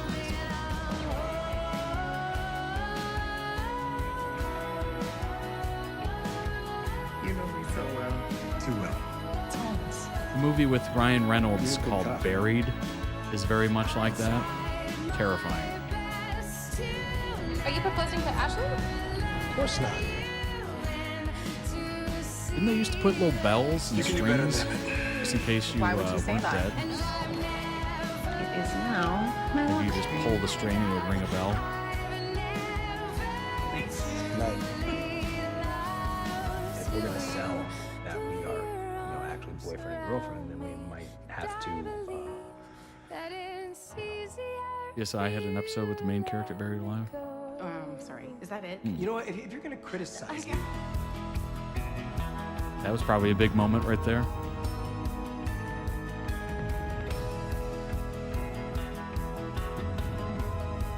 I just want to say, we need more work on our backstory. Well, hopefully they actually stick around. You know what I mean? Yeah, we're going undercover. Too soon. Too soon. I shouldn't I'll have see you said tomorrow. that. Good work tonight. Great work as well.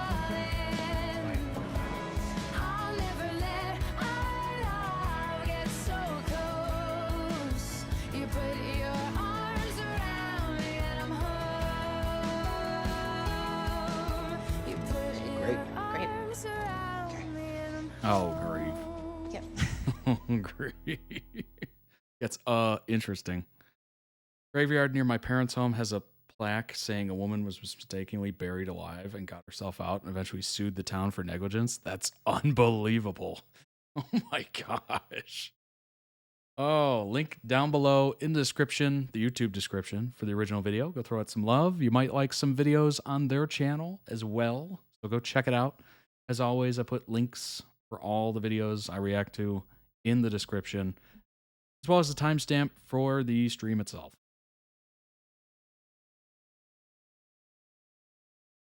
Never say never. Indeed.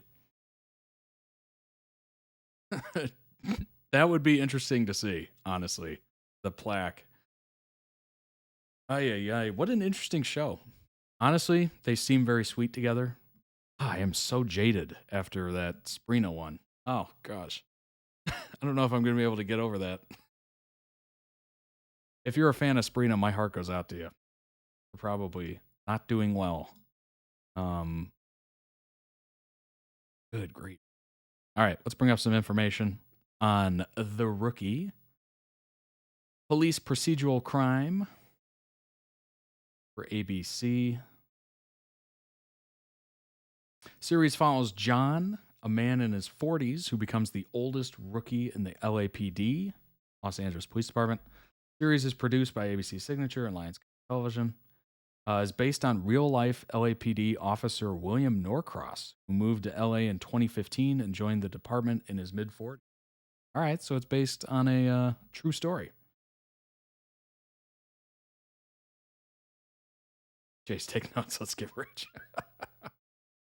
Who's going to volunteer to be buried alive, though? Question. Renewed for a 7th season in April. Oh, Nathan Fillion.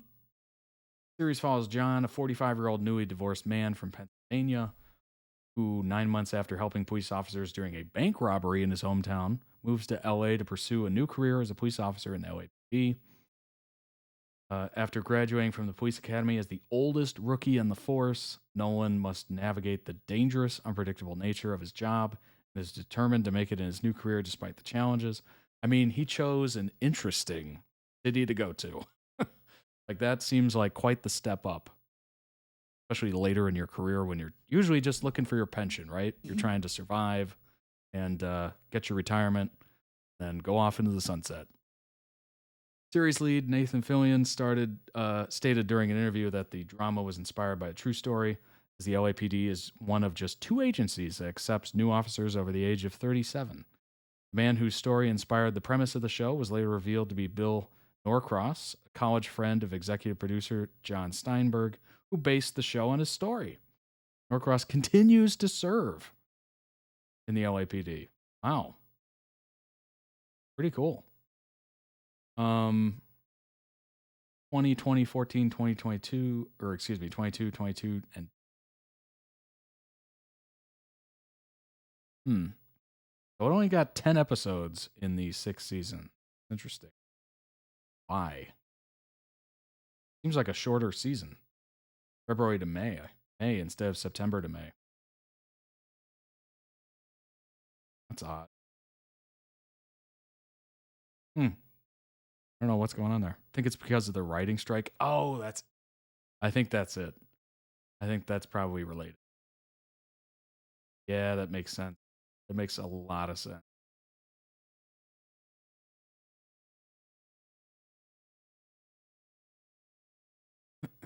Oldest rookie of the LAPD is assigned to the Mid-Wilshire Division. He was studying at Penn State University. Go Nittany Lions, as they say.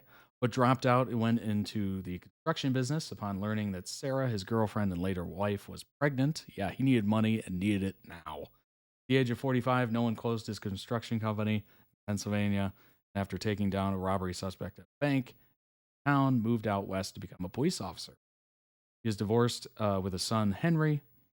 Nolan becomes a training officer in the later seasons to teach the next generation of cops. That makes sense, especially if you're older.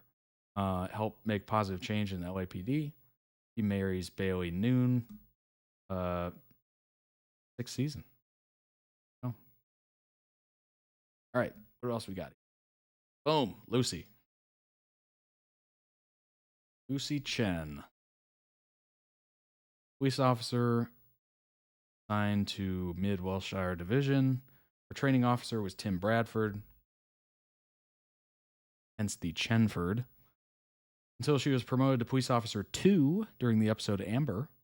Usually worked the 7 Adam 19 beat. Need her badge number. In the pilot episode, Lucy Chen is a rookie paired up with training officer Tim Bradford. She tells Bradford that her parents are both psychologists. The implication being that she joined the police force as an act of rebellion. In a later episode, she tells Nolan that she realizes how committed she is to her new career. There's a Datsun. Wow. She has to push down the street in the pilot episode. And she says she lives in a 1-bedroom apartment with a view of a methadone clinic. 911 only got 10 episodes because of the strike. Oh, that makes sense. Season 7, I can see have more. That's good. Lucy has probably one of the best character arcs. Pilot episode, it's apparent that Chen and John Nolan are romantically involved in trying to keep their relationship on the down low. While Talia Bishop warns about both Chen and Nolan about the stigma attached to female cops who sleep with male cops, they break off their relationship, though neither one is happy in doing so. Chen is forced to find a new place to live as her landlord is evicting everyone to convert her building to condominiums.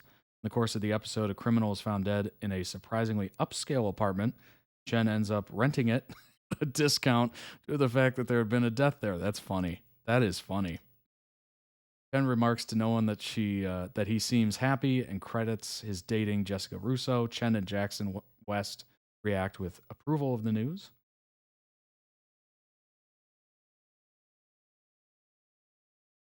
Beginning of season 2, Chen gets a good score on her midterm exam, but Bradford requires her to continue to wear long sleeves and a tie, even though rookies are usually permitted to wear short sleeves after their midterm exam.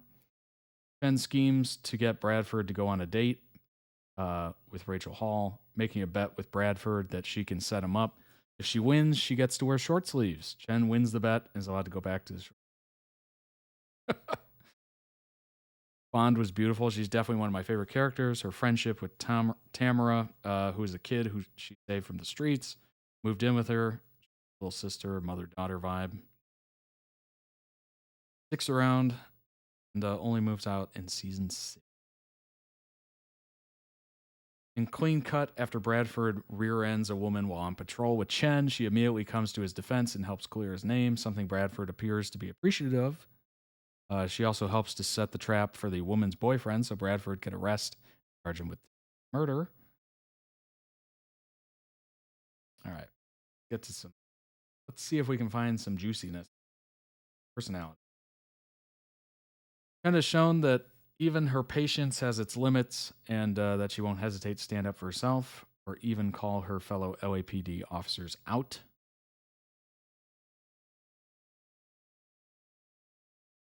Chen speaks Spanish. Chen speaks Cantonese. Wow. Clearly knows a lot of different languages. Lucy says that she attended college and so she has to pay her student loans until the age of 60. Oh, that's real. Real. That's not even a joke. That's real. Chen finds out that her mother has paid for Chen's eggs to be frozen and stored at a fertility clinic. First, Chen is furious at the idea, but eventually she admits it has its advantages. She'll probably do it. I think that's like $10,000, isn't it? It's a decent amount of money to do that.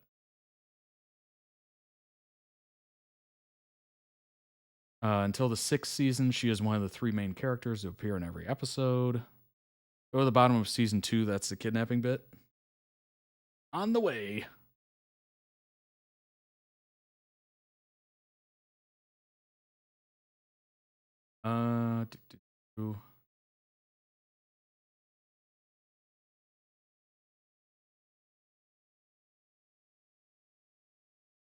Up.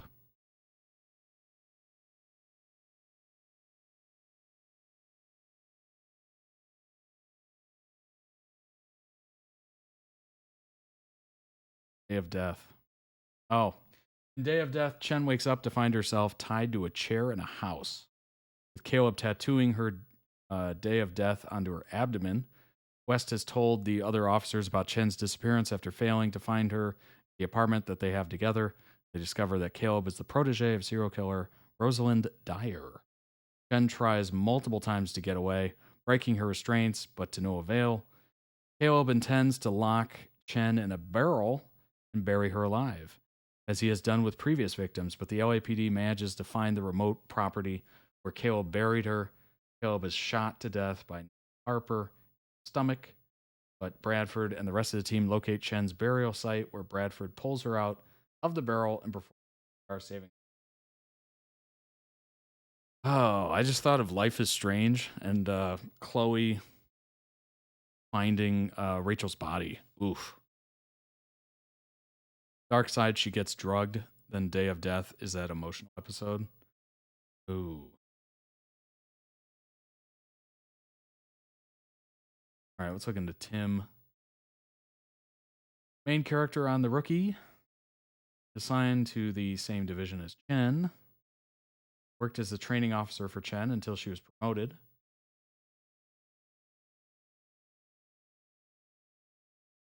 When he's promoted to Sergeant 1 in Season 4, his job role is a patrol field supervisor. Season 5 joins the Metro Unit, Armed Response Unit. However, Bradford is later kicked out of the unit until kicked out of the unit, really? In the 6th season and returns to his former position in the Mid-Wilshire. Kicked out. That must be...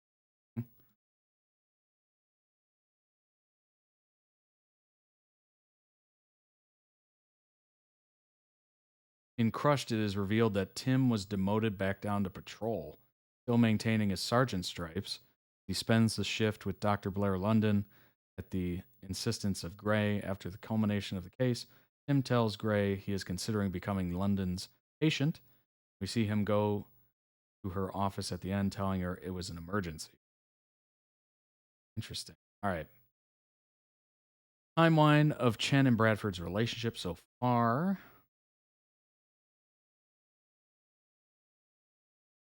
Training officer meets trainee. He initially talks down to Chen, who's dating Nolan at the time, and refers to her as Boot. That's very militaristic.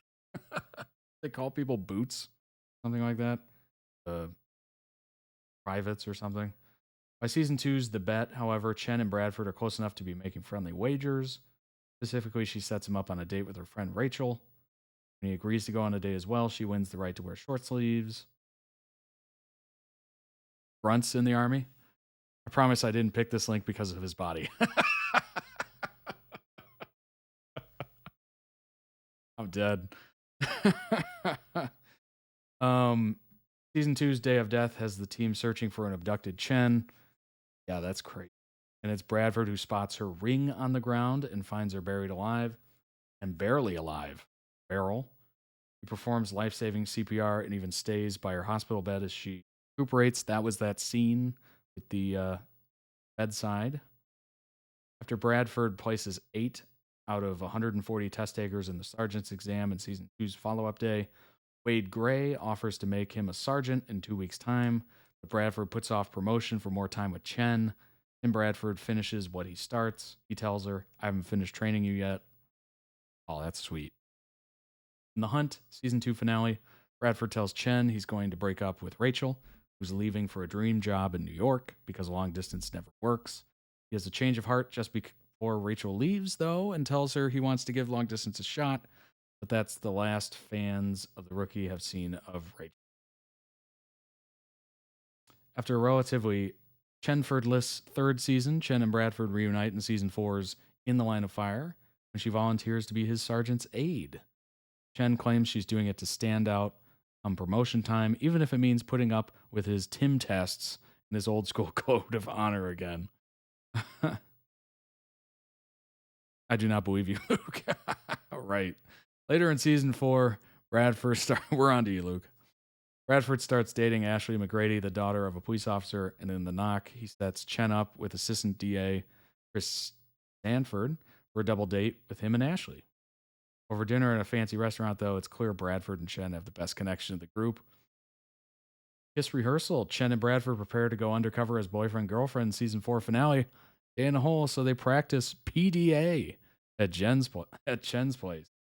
Surrounded by lit candles, of course. And let's just say they really commit to the performance. Oh my. That's one way to put it, indeed. By season 5's Take Back, Bradford had broken up with Ashley and has asked Chen out. She tells him she needs to give Chris the head heave-ho first. She does, and then Bradford plays coy, pretending to forget what he was going to ask her. She threatens violence, so he asks her out. Oh, hello.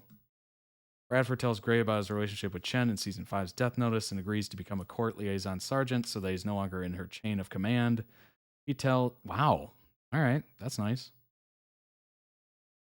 He tells Chen about the transfer that night, and though she's worried he'll grow bored in a new desk job, he tells her it doesn't matter. And less than a minute later, he's shirtless and following her to the bedroom. Bradford isn't too concerned when he and Chen lose track of a kid they are supposed to be watching in Season 5's Enemy Within. When Chen questions his calm demeanor, they start talking about the hypothetical children in the future. Oh, if we ever lose our kids, I'm going to need you to take this a heck of a lot more seriously. He replies, hold up. Our kids would know better than to pull a stunt like this. All right, let's get to the Season 6. Lucy is studying for a detective exam and asks Tim to challenge her with outside-the-box tests. She makes a mistake that compromises evidence in a murder. Her self-doubt causes her to question Tim's motives. Second episode, Skip Tracer Randy accidentally pawns Bailey's ring, and Tim and Lucy go to retrieve it from a known criminal called the Hammer, who has a penchant for fighting.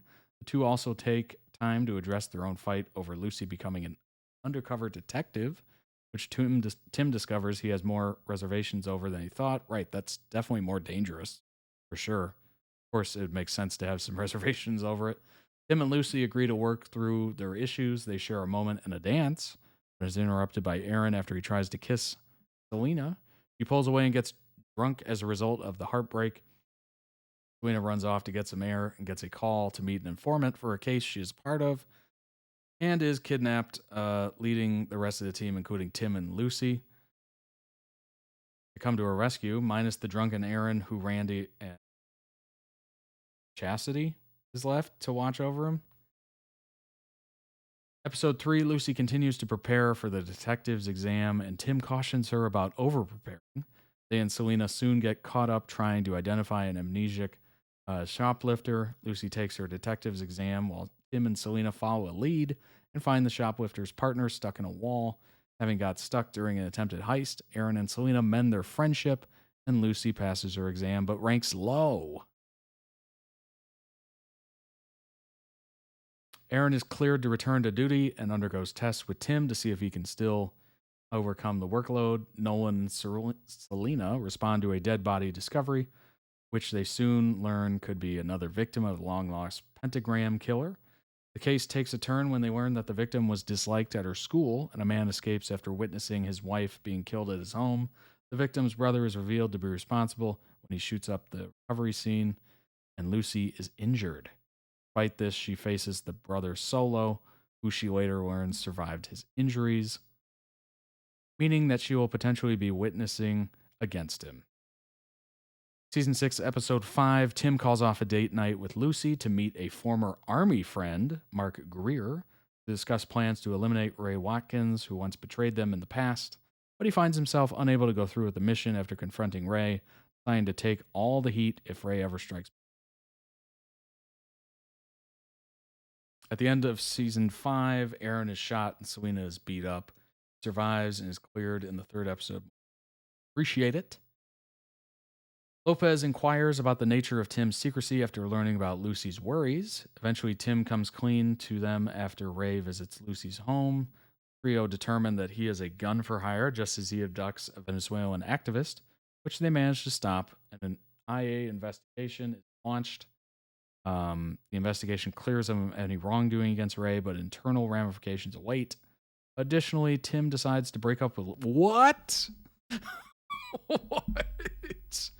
Oh, damn. Well, that last sentence just really did something, didn't it? Oh my gosh. I was just going along nice and easy, nice and easy, nice and easy. And then the last sentence is just bam. This episode broke so many hearts. I bet it did. What was the reason for it? Was there any event that led to that? What was Tim's thought process on it?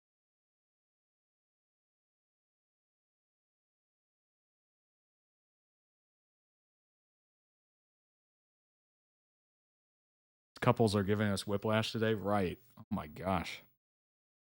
Him lying to her, him trying to protect Lucy from his past. Oh, okay. But wouldn't she break up with him for that?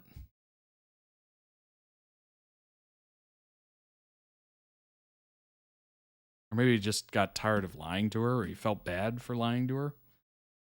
And he obviously doesn't want her to be brought into that world of his past.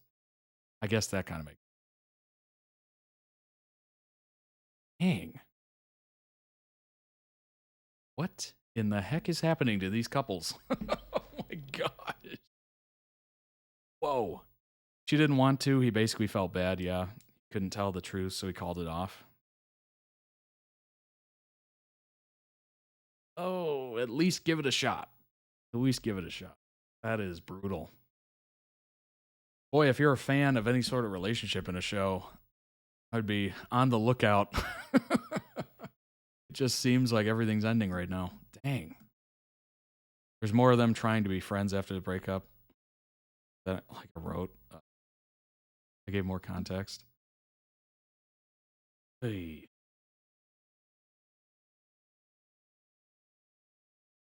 Oh. Oh. I don't know why I only went up to 6. What the heck was I doing here? Hold on a second.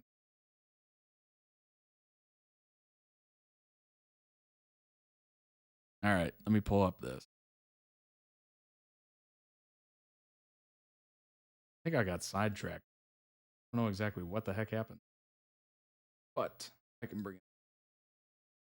Because I definitely need more context than that. Can you imagine just ending on that?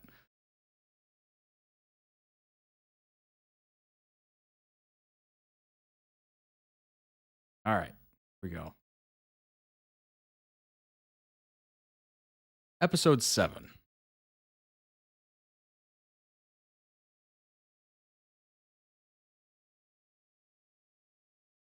Episode 7, Tim Bradford is demoted and placed back on patrol. He also receives a psychological evaluation from Dr. London. Tim decides to go to therapy.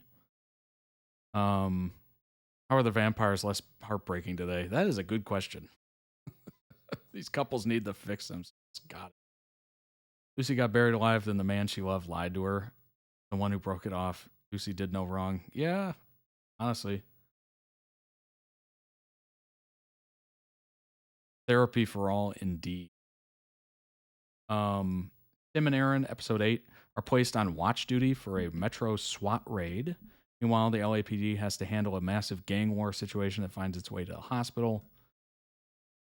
SWAT raid is compromised and an officer is left paralyzed. Tim suspects Mad Dog is a mole and confronts him on a rooftop. Mad Dog confesses and commits to ending himself, we'll say. Giving Tim a tiny hint. Defense attorney Monica is assaulted by a professional hitman in her home. Hitman dies mysteriously in the hospital. Episode 9, Tim is being investigated for suspicious circumstances around Mad Dog's death. Oh boy. Nolan and Selena investigate Dr. London. Dr. London agrees to testify in exchange for immunity. Oh boy, here we go. Season finale. Episode 10. Tim and Lucy reconcile. Okay. But they decide they're not ready to get back together yet. But it's implied Chenford's official ship name for Tim Bradford and Lucy Chen. Story is not over yet. Yes, it's one of the show's fan favorite couples ships. That makes sense. Good that they reconciled. There you go. You know, every good show couple needs a little turmoil. Maybe a breakup. Maybe a break. Going on a break. We were on a break. A la Ross and Rachel. I think there's one more slide. Did I miss it? N?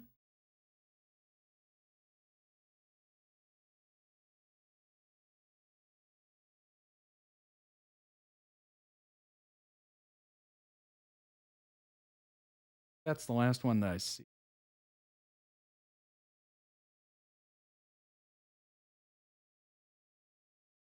Or are you talking about the one with Tamara?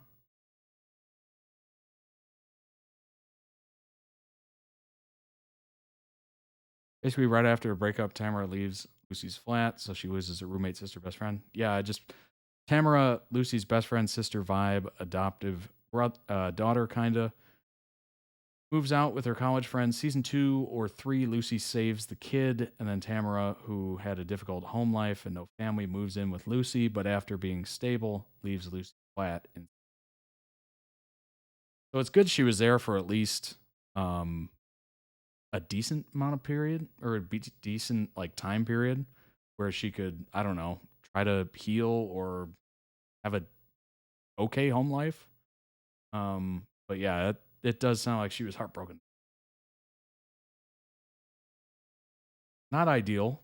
Definitely not ideal. Lucy lets her go, but yeah, Lucy went through it in season 6. Sounds like it, honestly. Good grief. And Tim is just going through Tim's world of dealing with his past, I guess. Definitely affected his...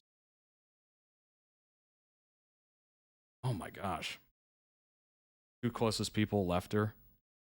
Yeah, that would be enough to really bring a character down. Oh my god. Ugh. Well, that was amazing. That was a ride. I hope everyone enjoyed that. Unfortunately, we ended on kind of a sour note there, but hey, they reconciled, and it's not over yet. Well, they want to get themselves in order before they maybe mosey on back to each other. Camera was less hurtful. Says she still visit Lucy, but him, the man, we need answers. Indeed we do. That is a shame. But I will say this. I've enjoyed today. I hope you have as well. Thanks, Luke. Thanks, Jace, for being here. Morgan, also. See if I can name everybody. Slater, thanks for hanging out. Appreciate it. I am going way back in the chat now. I'm going way back. Thanks for the follows. I appreciate it. Meh. I appreciate it. And the chat literally... Oh, I can't even go back all the way? That's crazy. Anyway, if you joined today, glad you joined. I shall see you all tomorrow. Join the Discord. It's free and open. We now have a new Young Royals channel. So if you're a Young Royals fan and you want to post about it, any and all information is welcomed, and you can have discussions amongst yourselves. Go ahead and check out the summer collection of merch available right now. Members at toddreacts.com save 15% on every order. Got some great new items in there. New accessories as well, so check those out. Subscribe to the Todd Reacts YouTube channel. We are marching towards 20,000, slowly marching towards 100,000. We'll get there one of these days. So hang in there. I appreciate each and every one of you for joining. It's been a blast. Super fun. If you're part of the Discord, I get to actually talk to you, which is cool. I've enjoyed the heck out of that. Let's see what else. Follow the Twitch channel. If you're a Twitch fan and you're just on here, usually go ahead and follow the channel. Make sure your notifications are turned on so you know when stream is live. I'll try to keep the Discord up to date with streams and whatnot so you know exactly when stuff.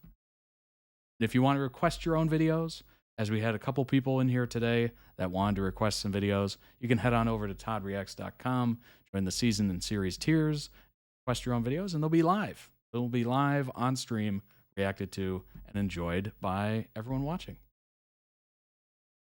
I also forgot Tamara was the first person to know Lucy and Tim got together. She was a big part of their story. Oh, okay.